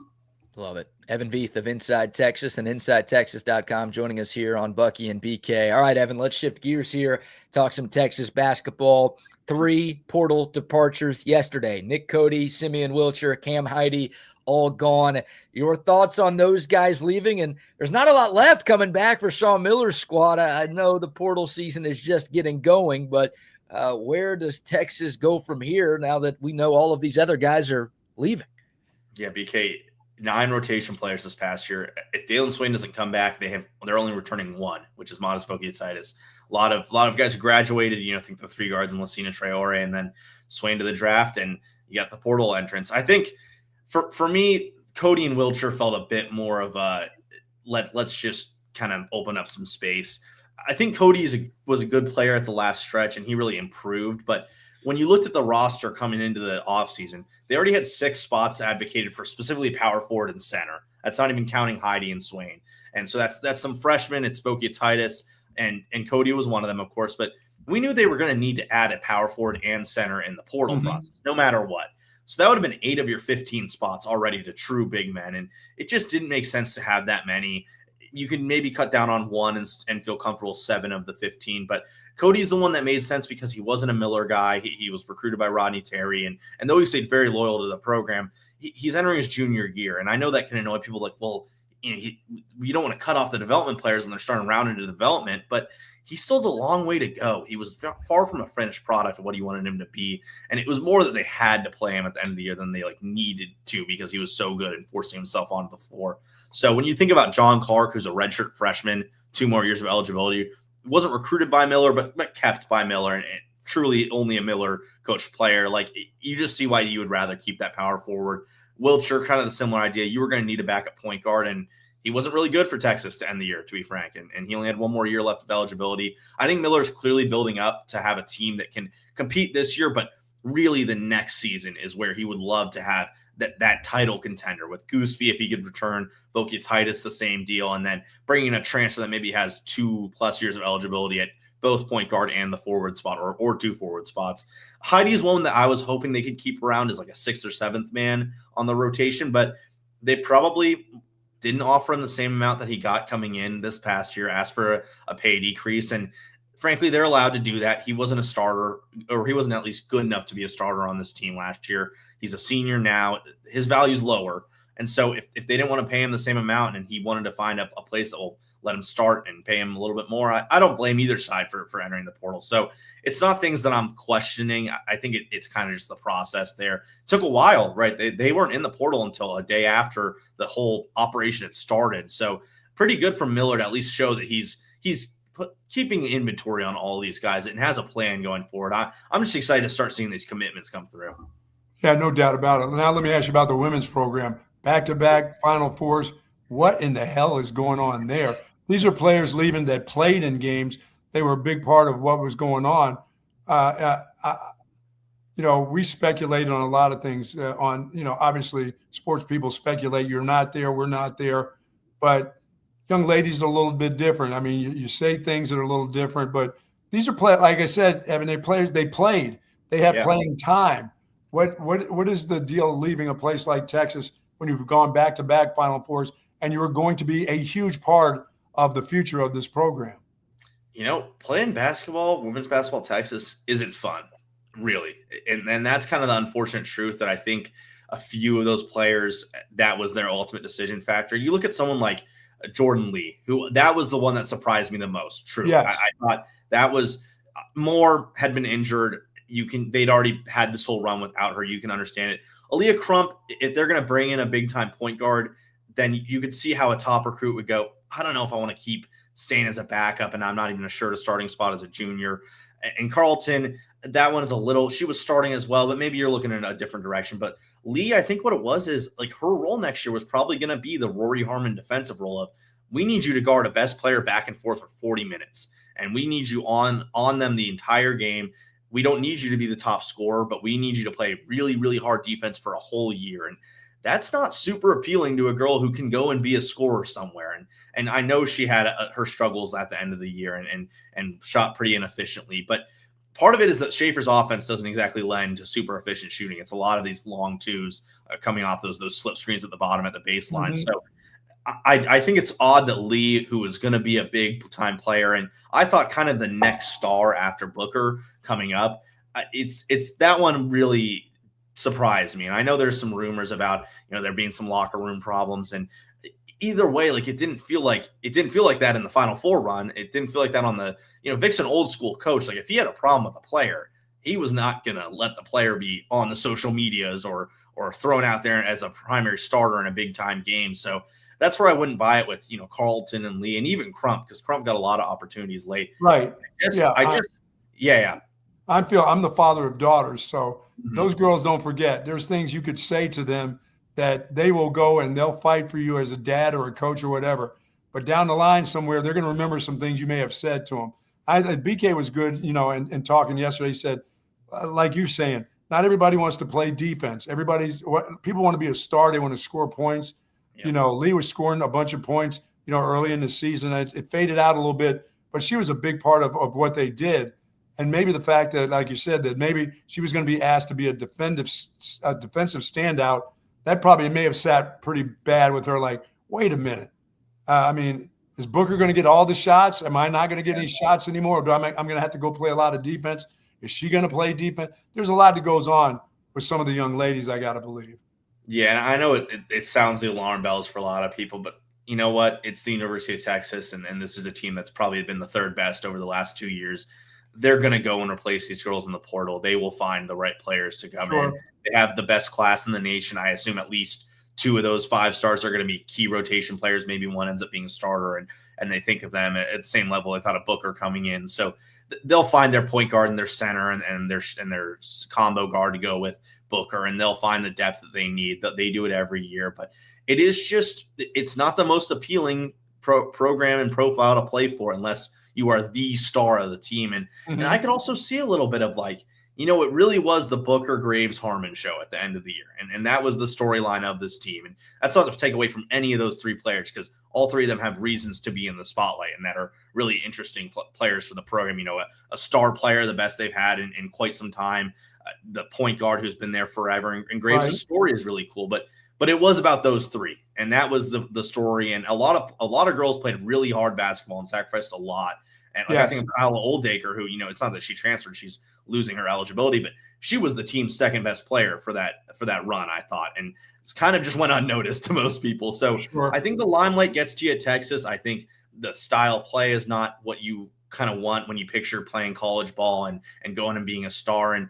And also, if Schaefer thinks that you aren't bought in, he can just kind of go and say, all right, we'll spend the NIL money elsewhere. And they'll make a competitive team for next year, especially around Madison Booker.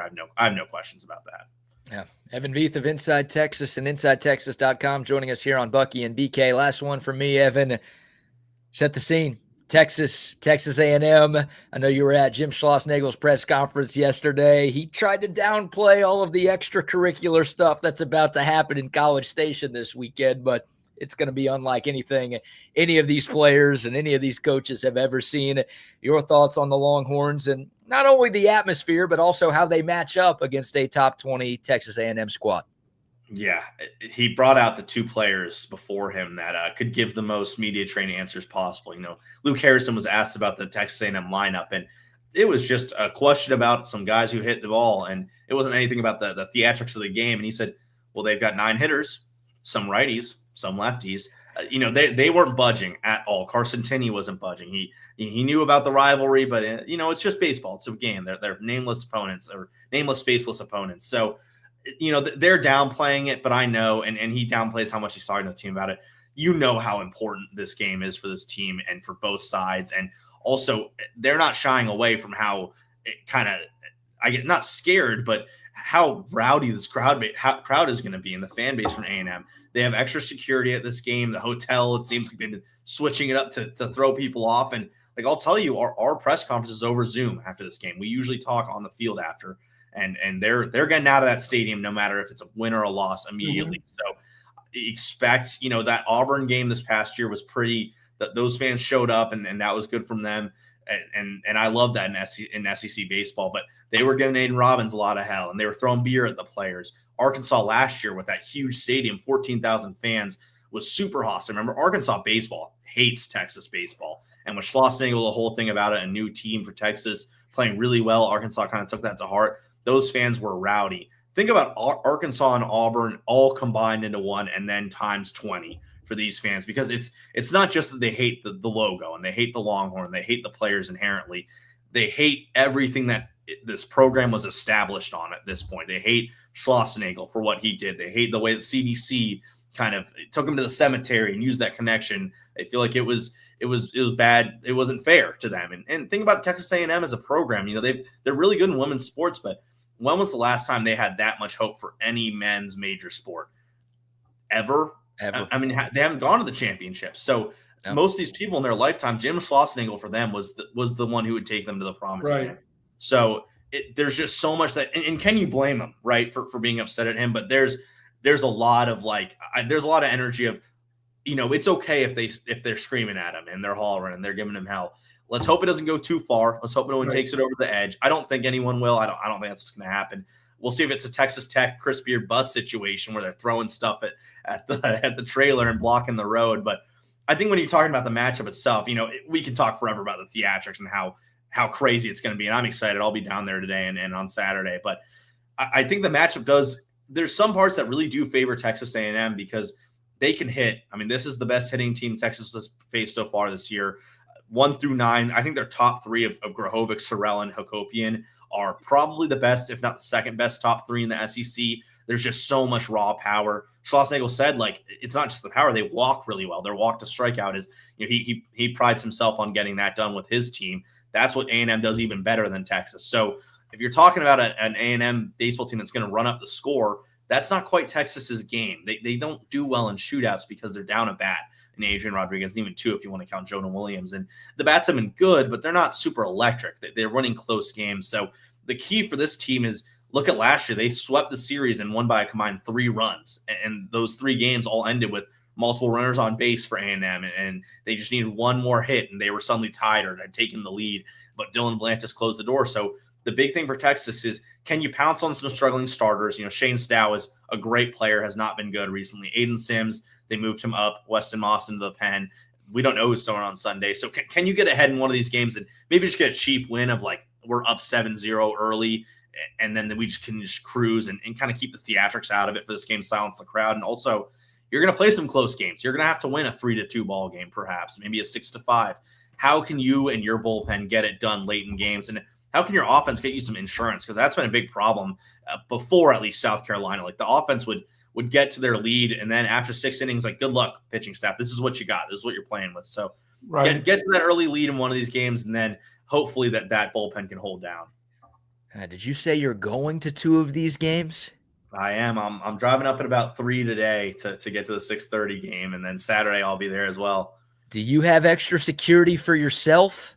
I'm not wearing burnt orange. They don't care about me. I'm just a lowly journalist. They got all their eyes on the field. They're focusing on Coach Sloss. The players did joke, like, this is the one thing they gave us. It's at least when everyone's looking at Coach Sloss, like, you can kind of just play your own game. Like, it's not about the players, and that's Sloss would rather it be, no one's giving the players hell and they can just play their game. But it's going to be crazy. It's going to be rowdy. I'm just excited to see all the ball fives and the bubbles and just how they make the place feel like, the most hostile in all of college sports all year environment.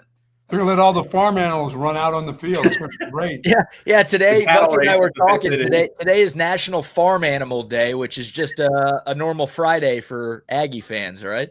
Oh, that's good. That's good. Oh, my God. Well, safe travels. Excited to talk to you next week to hear about your experiences down there. Maybe turn your credential inside out so no one sees inside Texas. So they don't just go after green. You. Yeah, exactly. Man, great stuff as always.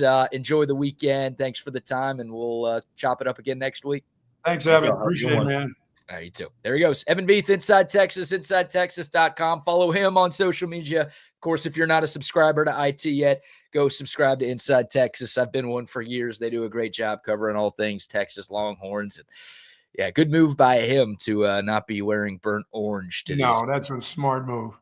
It's probably going to sit in the press box anyways, and it should be safe up there. But I guess when you're walking from, your car in the parking lot to the press box, maybe some things could happen with Aggie fans. You never know, but no need to take any chances, I suppose. Love it.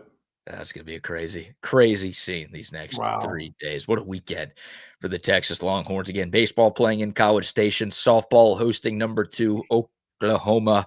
Doesn't get much better than that. And 5 of those 6 games will be on national TV. So many of these games this year, you've got to find a streaming service and pay extra to be able to watch, or find some pirate stream on YouTube. You don't have to worry about that. The eyes of the nation will be upon Texas this weekend. Beautiful thing. It'll be interesting, man. Just get 2 or 3. 2 of 3 from both. That would be a fantastic weekend. We'll have more Cabo Bob's gift cards to give away for the people next week if they do. All right, we will shift gears here. We'll get to the BBK news and why today. I need you to tell me about what's going on with Coach and the reporter there. What's going on, hot tubbers? We got to get to the Mike Vrabel, Diana Rossini. Seriously, what are these people thinking? We're all stupid. Hey, man, nothing wrong with a little bump and grind. No, that's not good. Don't they like? I mean, you're supposed to like your job. You're supposed, by the way, you're supposed to like your spouse too. I was going to say, you're supposed to like your spouse. Like that's not everybody likes their job. Now they have 2 of the best jobs in the world, I would argue. NFL football coach and like lead NFL reporter. Doesn't get much better than that. And of course, both of them worked their way up to get those gigs. But, we talked about it with Sharon Moore in Michigan. Like, you put in a lot of work to get that job. Are you sure you want to screw it up like that?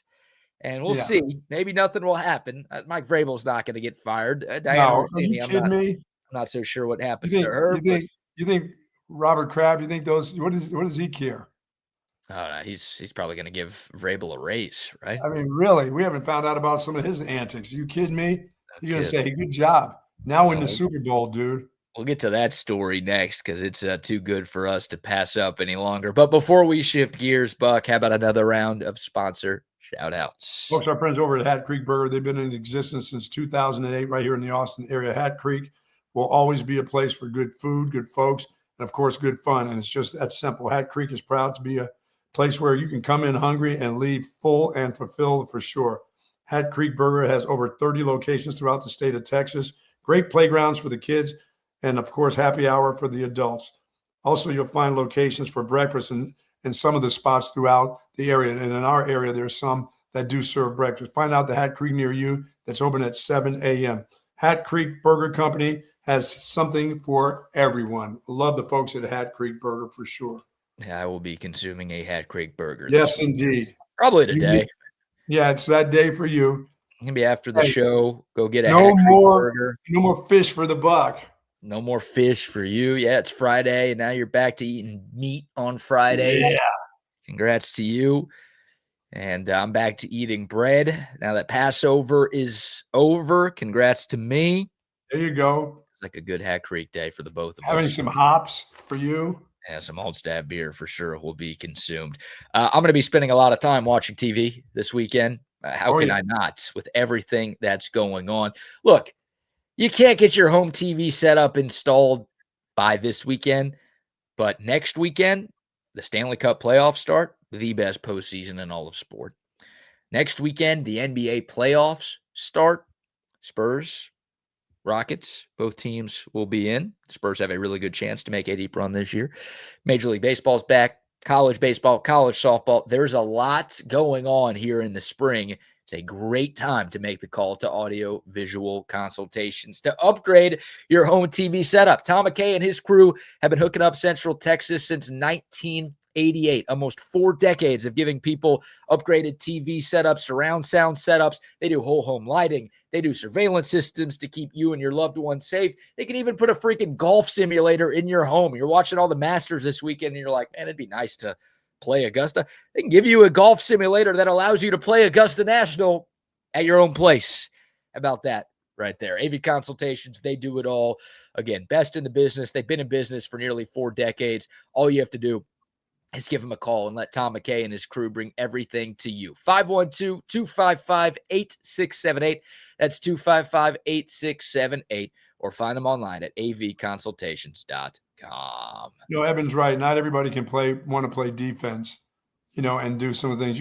I think you guys are thinking the right way about maybe why some of you. I'm hoping that's the reason. I mean, I don't even want to hope that's the reason, softies, but I can see that being a part of it. Yeah. Other schools have money too. So yes. It's not like Jordan Lee can't go get paid by somebody else. She's a good enough player to where there's going to be a number of schools interested in her services on the open market. And yeah, hey, you don't have to work as hard in practice. You don't have to play as much defense in games, and we'll still let you get your 13 points per game that you had last year. You can be the star. You can actually be the star on the team too. Maybe. Because this team has a star. No matter how she played in the last game, she's the star. Yeah, she's a star. Yeah, one of the best players in the country. There's no doubt. Right. She was the best player this past year. She was the best player last year. She'll be the best player next year too. So thankfully she's staying. At least as of now, she's staying. Oh, that's true. That's what I'm thinking. Why is that necessary that she is automatically going to be staying? Things are going the way they're going. I think at this point, she's locked in, and whatever they have to do to keep her locked in, they need to do that. Yes. They've got a lot of work to do in the portal for sure. Quick shout out to Sleep Cycle Center, our guy, Dr. Chad. If you are a snorer, if you're a snorer, or if the person you sleep next to is a snorer, don't just ignore those problems. They are problems. It's not just annoying to the person sleeping next to you. It could be the sign of a serious health issue. More than 22 million Americans have undiagnosed sleep apnea, and plenty of people have lost their lives to this problem. NFL Hall of Famer, I cannot speak. NFL Hall of Famer Reggie White lost his life to undiagnosed sleep apnea. Dr. Chad's own father lost his life to undiagnosed sleep apnea. That's why he's so passionate about taking care of people's sleeping problems. He doesn't want that to happen to you or somebody that you love. They've got free consultations. They're offering $100 off at-home sleep studies. All you have to do is mention this show at either of the 2 Austin area Sleep Cycle Center locations. SleepCyclecenters.com is their website, or go see them. One in Lakeway, 620, off of 620. The other in North Austin on 183 and Breaker. It is SleepCyclecenters.com. All right. How much do you know about the Mike Vrabel, Diana Rossini story / rumors / gossip right now? Well, I hear more of the gossip that they were at an event together or a retreat or someplace with a bunch of other folks, and they were in the hot tub holding hands. I don't know if there's a bunch of pictures of them elsewhere. Wasn't she the reporter when he was with the Titans and stuff? Well, she's still a reporter. Diana Rossini Oh, is yeah. a very Yeah. prominent NFL reporter and has been for a number of years. And Mike Vrabel, obviously the head coach of the New England Patriots, and they've both been around football for a long time. So presumably they have both known each other for a long time. But very recently, within the past week, the two were spotted at a resort in Sedona. And there were Sedona. a few different pictures that have surfaced on the interwebs. One of them includes them in a hot tub wearing swimsuits.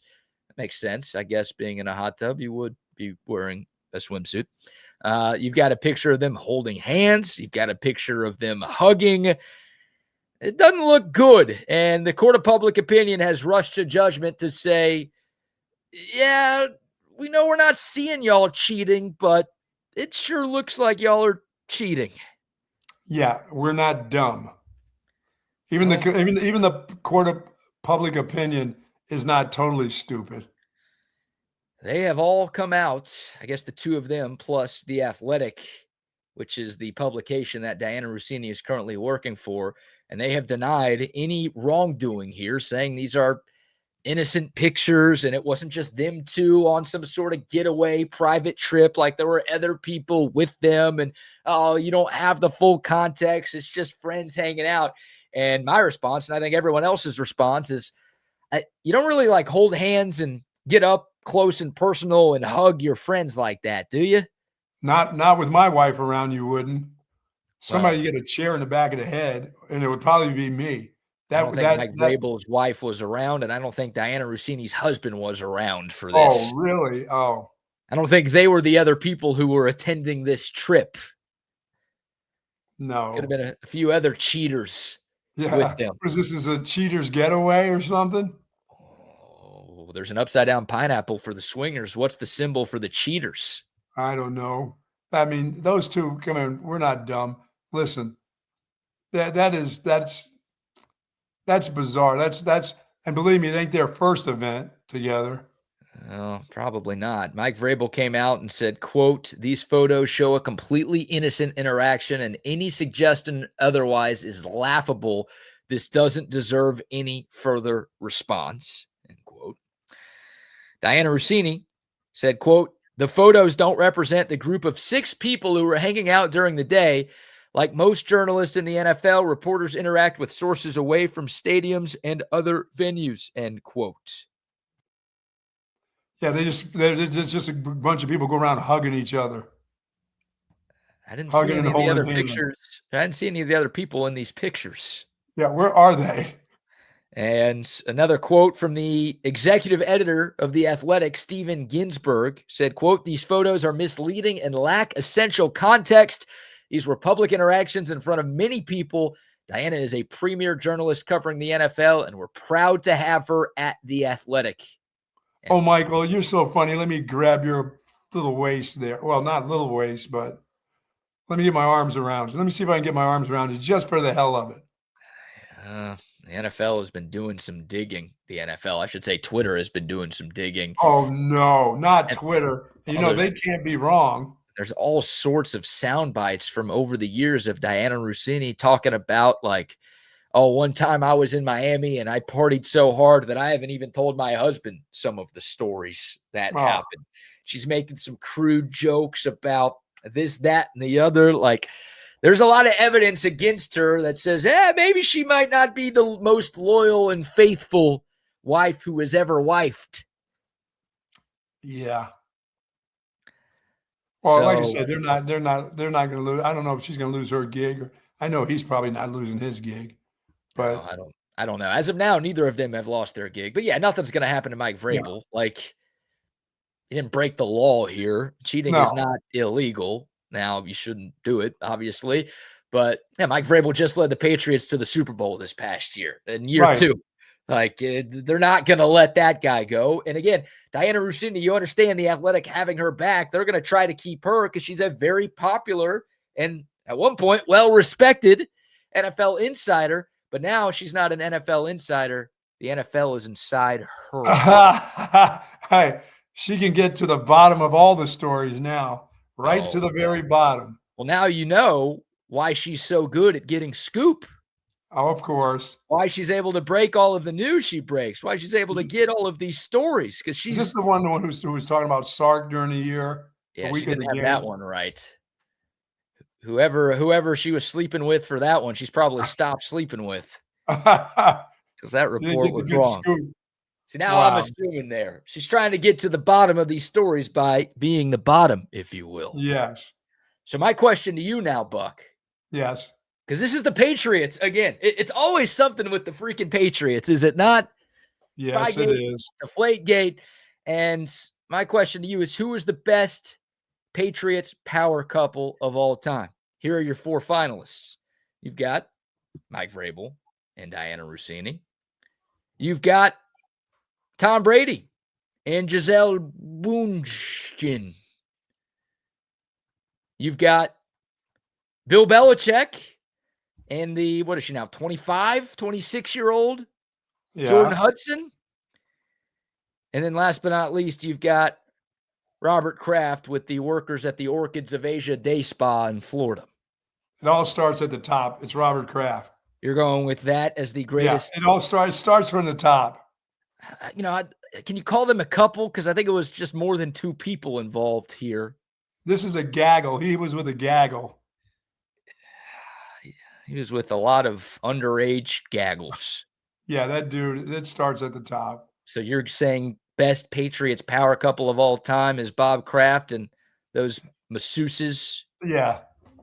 We ever find the tapes for those? Because we never got to the bottom of that. This one right here, the one with Vrabel is too easy.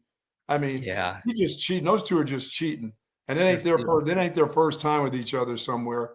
They just thought that the people weren't going to pay it. I don't know where they thought the people weren't going to take pictures or pay attention to that. I mean, they're like the smartest 2 on earth, I guess, to think that we're all that dumb. Oh, this is innocent. This is nothing. Okay. Show that to your wife and ask her, does that look innocent to you? And Mike Vrabel has been married since 1999, and Diana Rossini has been married since 2020. Of course, everyone's making the Coldplay jokes. Here's a nice Photoshop of Mike Vrabel and Diana Rossini's faces over the Coldplay couple that got caught cheating red-handed a few months ago. Obviously, that story went incredibly viral. Maybe they were traveling to see a Coldplay concert in Sedona. Who knows? Insider, I hardly knew her. Oh, man. That is great. That is great. So there's your salacious gossip there in the BBK news. Wow. Hey, they could just be friends. Why are we rushing to conclusions here? Come on. You don't ever hug your girlfriends? I don't hug my friends like that. My friends don't put their arms around my waist like that. No. You don't ever go on a couple's trip with someone who's not in your couple? No, I couldn't do that. No, I couldn't do that. I wouldn't do that. And that's bizarre for them to think that we're that. The hardest part is for them to think that people are that stupid. That's what makes it even worse. Come on, guys. Really? We've known each other for years. You know, she would wonder what happened up at your office when she came in to interview. If that's happening there, what's happening behind closed doors at the office, BK? Ooh, well, Diana Rossini has been like the lead reporter on A.J. Brown being unhappy in Philly, and she keeps reporting that New England could be interested in A.J. Brown. Yeah. Oh, yeah, really? Connected some dots here. Maybe she's doing a little insider trading, NFL style. Yes. That's how it goes. Look, when you're famous, it's the price you pay, right? She's trying to keep that gig. She's trying to be number one for sure. My guess is, it sucks to say this, but my guess is they weren't the only people cheating at that resort in Sedona. But regular people doing it, they're not going to get caught. Their pictures aren't going to get posted on TMZ and blasted around the internet. No, better word than blasted there. But when you're famous, you got to be a little bit more careful. We're going to play those type of games. And again, maybe nothing happened, but it's hard to give them the benefit of the doubt with those pictures. Yeah, I mean, and I wasn't she the one that said she's married to just a normal guy? Yes, you caught that one. Yep. Yeah, I mean, really, I'm married. My husband's just an average-looking guy, average dude. I should have been enough for him to start bailing out, no one thinking something's going on. Yeah, at one point, she, on an interview, like not just a random hidden camera or something, like on an interview, she's like, yeah, no, if my husband was a little more famous or better looking, I'd post him more on social media, but he's just an average guy. Wow. Hey, average guy, your wife's banging that dude, banging head football coaches around the NFL, or that guy. How about that? He's like a pretty rich dude. I think he's like an executive at Shake Shack, those restaurants. Really? I don't think he's the founder, but like I think he's very high up at Shake. So it's not like he's less average than you and me. He's less average than the average guy. We're extremely average or below. Oh yeah. Well, looks wise, you and I are tense, but we don't. Whatever. We don't have like a famous restaurant chain that we help manage. We're not the head coach of an NFL team. But stunner right there. But it's awesome. The NFL is the gift that keeps on giving. Never a dull moment in that league, sir. It is. It's always the no-touch zone. If you're married, it's the no-touch zone. When you're away from home, it's the no-touch zone. You don't, even if you're going to stay at a hotel somewhere and your wife or your girl's not with you, your conversation with the girl in the bikini, that has to happen through the door, where you're in the workout room and she's at the pool and you're talking through the door. That's not up close and personal at the pool. That's not poolside. They call it the no fun league. What, you're not allowed to cheat on your wife or husband anymore? No. How can that be? That's no fun. Wow. That's no fun. So there you go. There's your BBK news story for a Friday. We'll get to why today's not so bad in a few minutes. We also have a little bit more sound from Coach Boom that I'd like to play. But before we let you hear from Will Muschamp, quick shout out to Early Bird CBD. Yes, indeed. Get your gummies for the weekend, Buck. Yeah, I got to get this. I got to get one of these in me because I'm still having my chair is feeling good, but I'm having a little bit of pain. I went out on Wednesday and played that round of golf, and I'm still paying for that on a Friday. That's what pain is like, folks, for fools that have an opportunity to take care of themselves but forget to do that. Don't be foolish. Don't end up with a bunch of pain that you don't have to end up with. If you have something that's going to help you, whether it's gummies, chair, accessories, don't be in pain. Pain sucks, BK. It is awful. It makes for an awful night's sleep. You're irritable. You can't eat. You got to be, and I'm paying the price for not having my early bird, and I'm not going to have that happen to me again.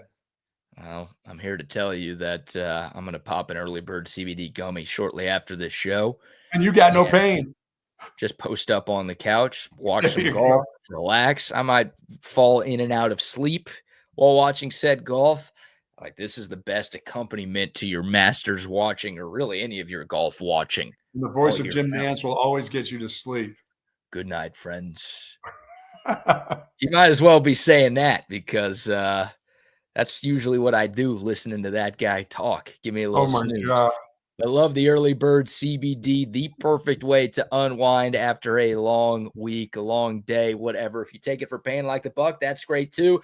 I'd use it more to chill. If you get drug tested at work, Early Bird CBD is not for you. But if your boss isn't a huge puss, Early Bird CBD is for you. Use the promo code Bucky for 20% off your first order from our great friends at earlybirdcbd.com. Sweet. Did you mention Woods Comfort Systems already?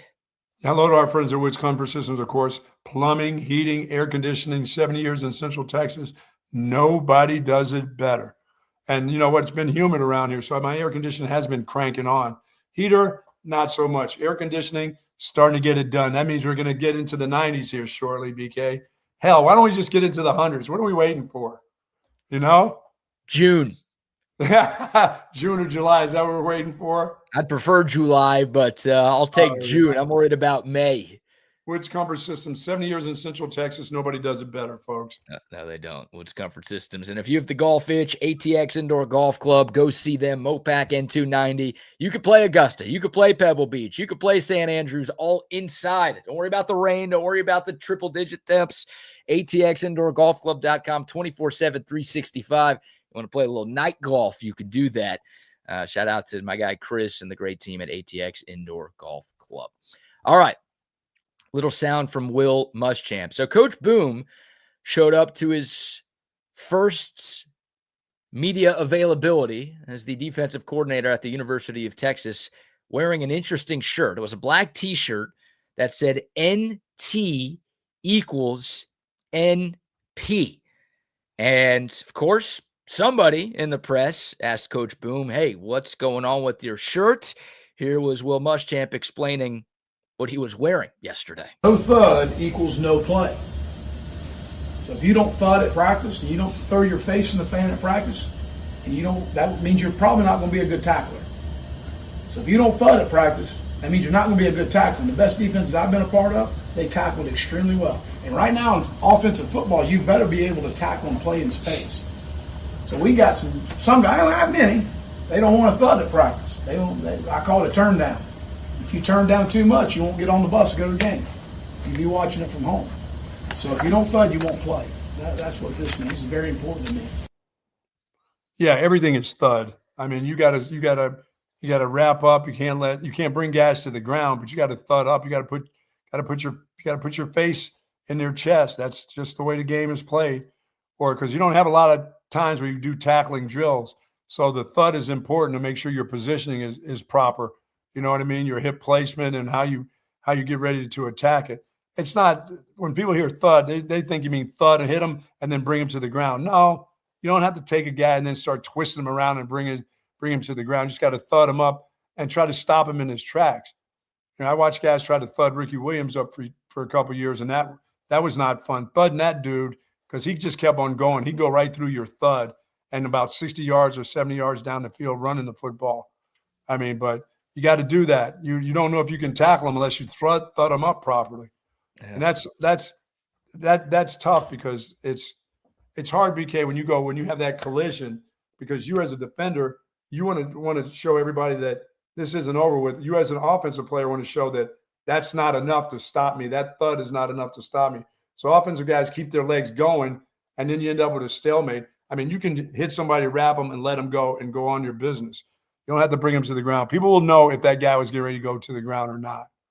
And Ricky didn't stop after a thud, right? He always wanted to score a touchdown on every rep in practice. Well, we figured out the only way to score long runs is to practice long runs. And that's what he did. He practiced all the time long runs. You know, that was his first day of practice. And I watched film of great running backs, the Gale Sayers and people that had long runs, Jim Brown in their career.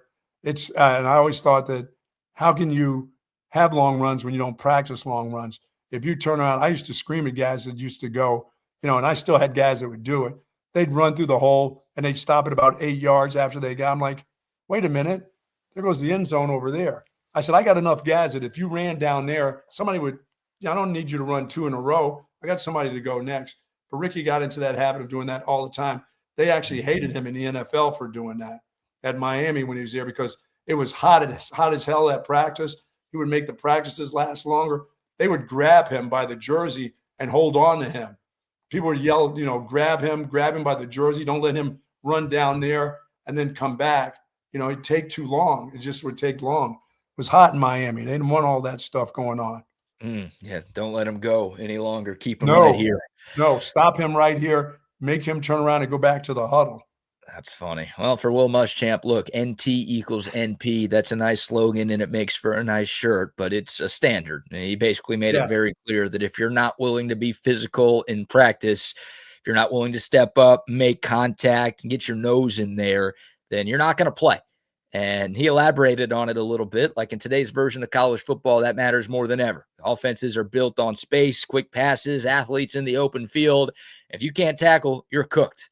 Will Muschamp knows that. He's been around the block a time or 10, And look, we know that too. I mean, we've seen some defenses. Heck, Mac Brown said it a couple of times during his tenure with the tackling epidemic. There's been tackling epidemics here on Longhorn defenses way too often over the last couple of decades. So you've got to make sure you are buttoned up in that aspect of your defense for this defense to be as elite, or really anywhere as close to elite like we want it to be.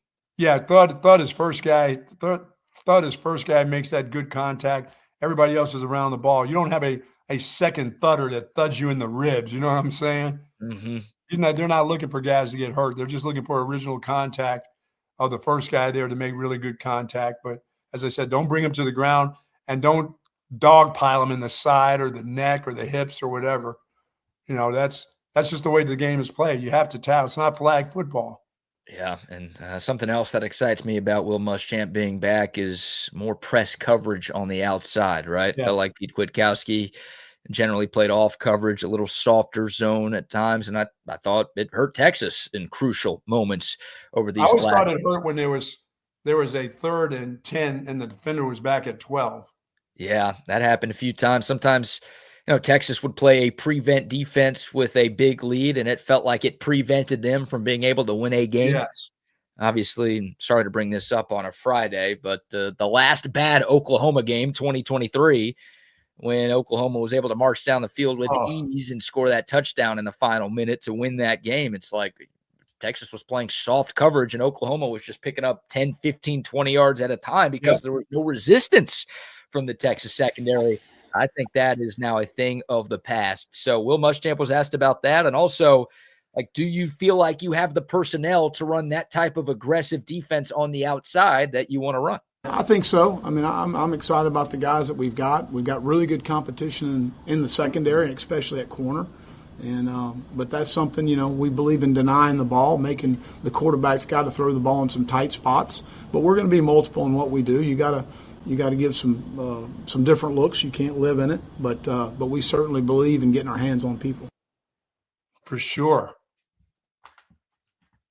Yeah, I mean, also the Vanderbilt game last year, Jake brings that up. That's a great example. The Longhorns had that huge lead in the 4th quarter, and they're just like, yeah, we're going to stop bringing pressure.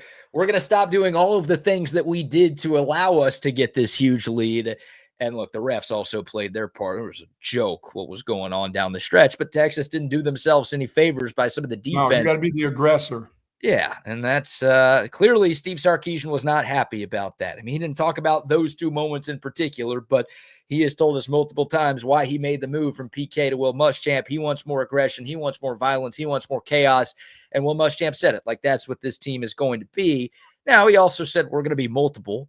You can't play press man coverage on every play. You're going to play some zone. You're going to be off from time to time. But I think that's the one thing that I am most excited about with this DC change is just tighter coverage, challenging receivers, making quarterbacks throw into tighter windows. I'm expecting to see more of that, and I think that's a good thing. And I do feel like the Longhorns have the personnel to accomplish that too. Yeah, I mean, you're talking about not just helping your defense, you're helping your offense too. Getting that ball back to them, you're getting field position is changing. I like being aggressive. I just don't like those cushions that they gave last year when there wasn't that far for a first down, third and 8s, and they're sitting back there at 8 yards, right where the first down marker was. I'm like, no, dude, get in their face. Don't give them time to do that. Make them throw in a tight window to get a first down. It was too simple. This ain't relax the back. No cushions given out here. No, not at all. You don't do that with Texas football. So you got enough strength up front. You got enough guys that can put pressure on the quarterback. Your secondary needs to put pressure on the receivers too. I'm with you. All right, we'll save the rest of the Will Muschamp sound for next week. But why today is not so bad, Buck, before we get out of here. Why? Mentioned it's National Farm Animals Day. Yes. It's also National Siblings Day, if you want to call your brothers and sisters. Okay, cool. Give them a little bit of love. We've got some birthdays and also some anniversaries to dive into. Where do you want to start first? Let's go anniversaries. All right. On this day in 1970, this is not so great of an anniversary. While tensions had been brewing for years, Paul McCartney issued a press release on this day announcing he was no longer working with the Beatles. The official end of the Fab Four, April 10th, 1970. Do you remember that day? No, I don't remember the day. No. Oh, okay. It's underwhelming. Sorry about that. Sorry. Feel like, well, I guess more people remember when John Lennon got shot than when the Yeah. Beatles broke up. That feels like the more monumental day, but I'm sure Yes. there's a lot of folks around your age who that was like the worst day ever because that Asian lady was banging, Taking all that money. taking all that money and banging John Lennon, I think. Yoko, oh no. Oh, no. Indeed. On this day in 1955, Dr. Jonas Salk successfully tested the polio vaccine. It's a good story right there. Monumental.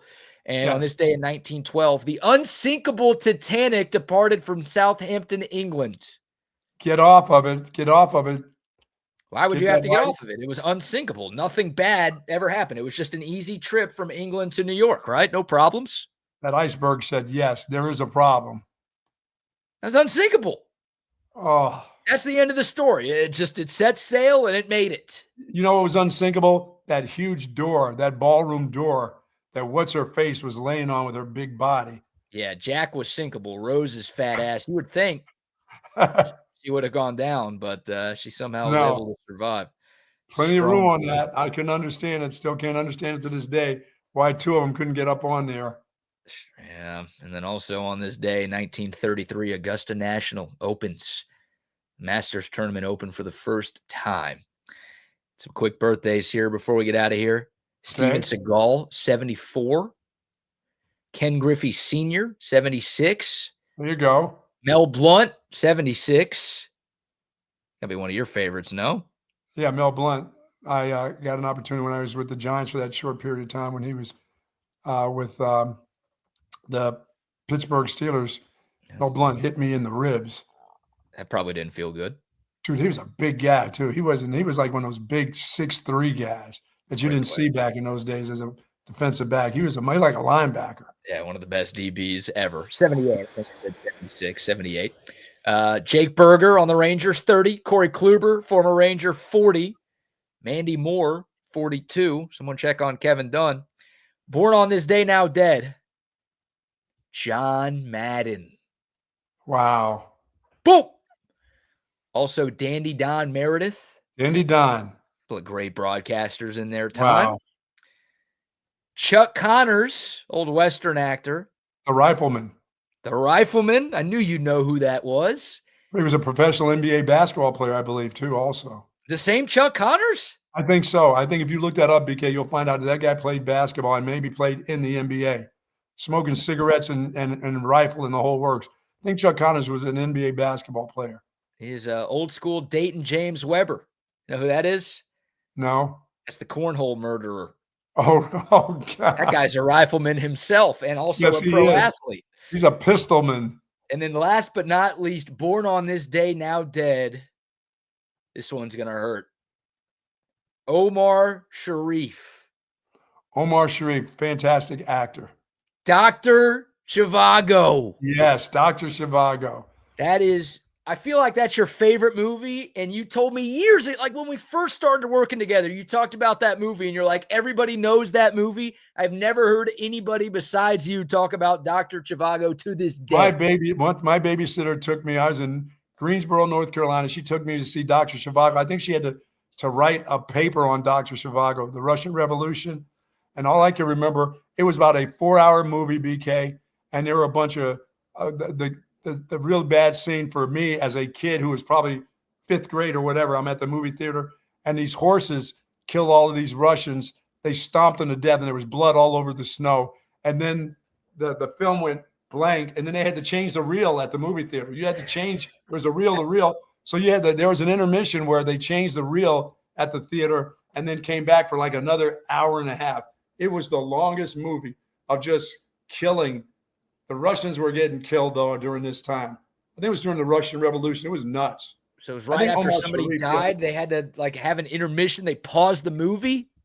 Well, they showed the horses just stomping them. Well, not really showing it, but they showed all the blood in the snow.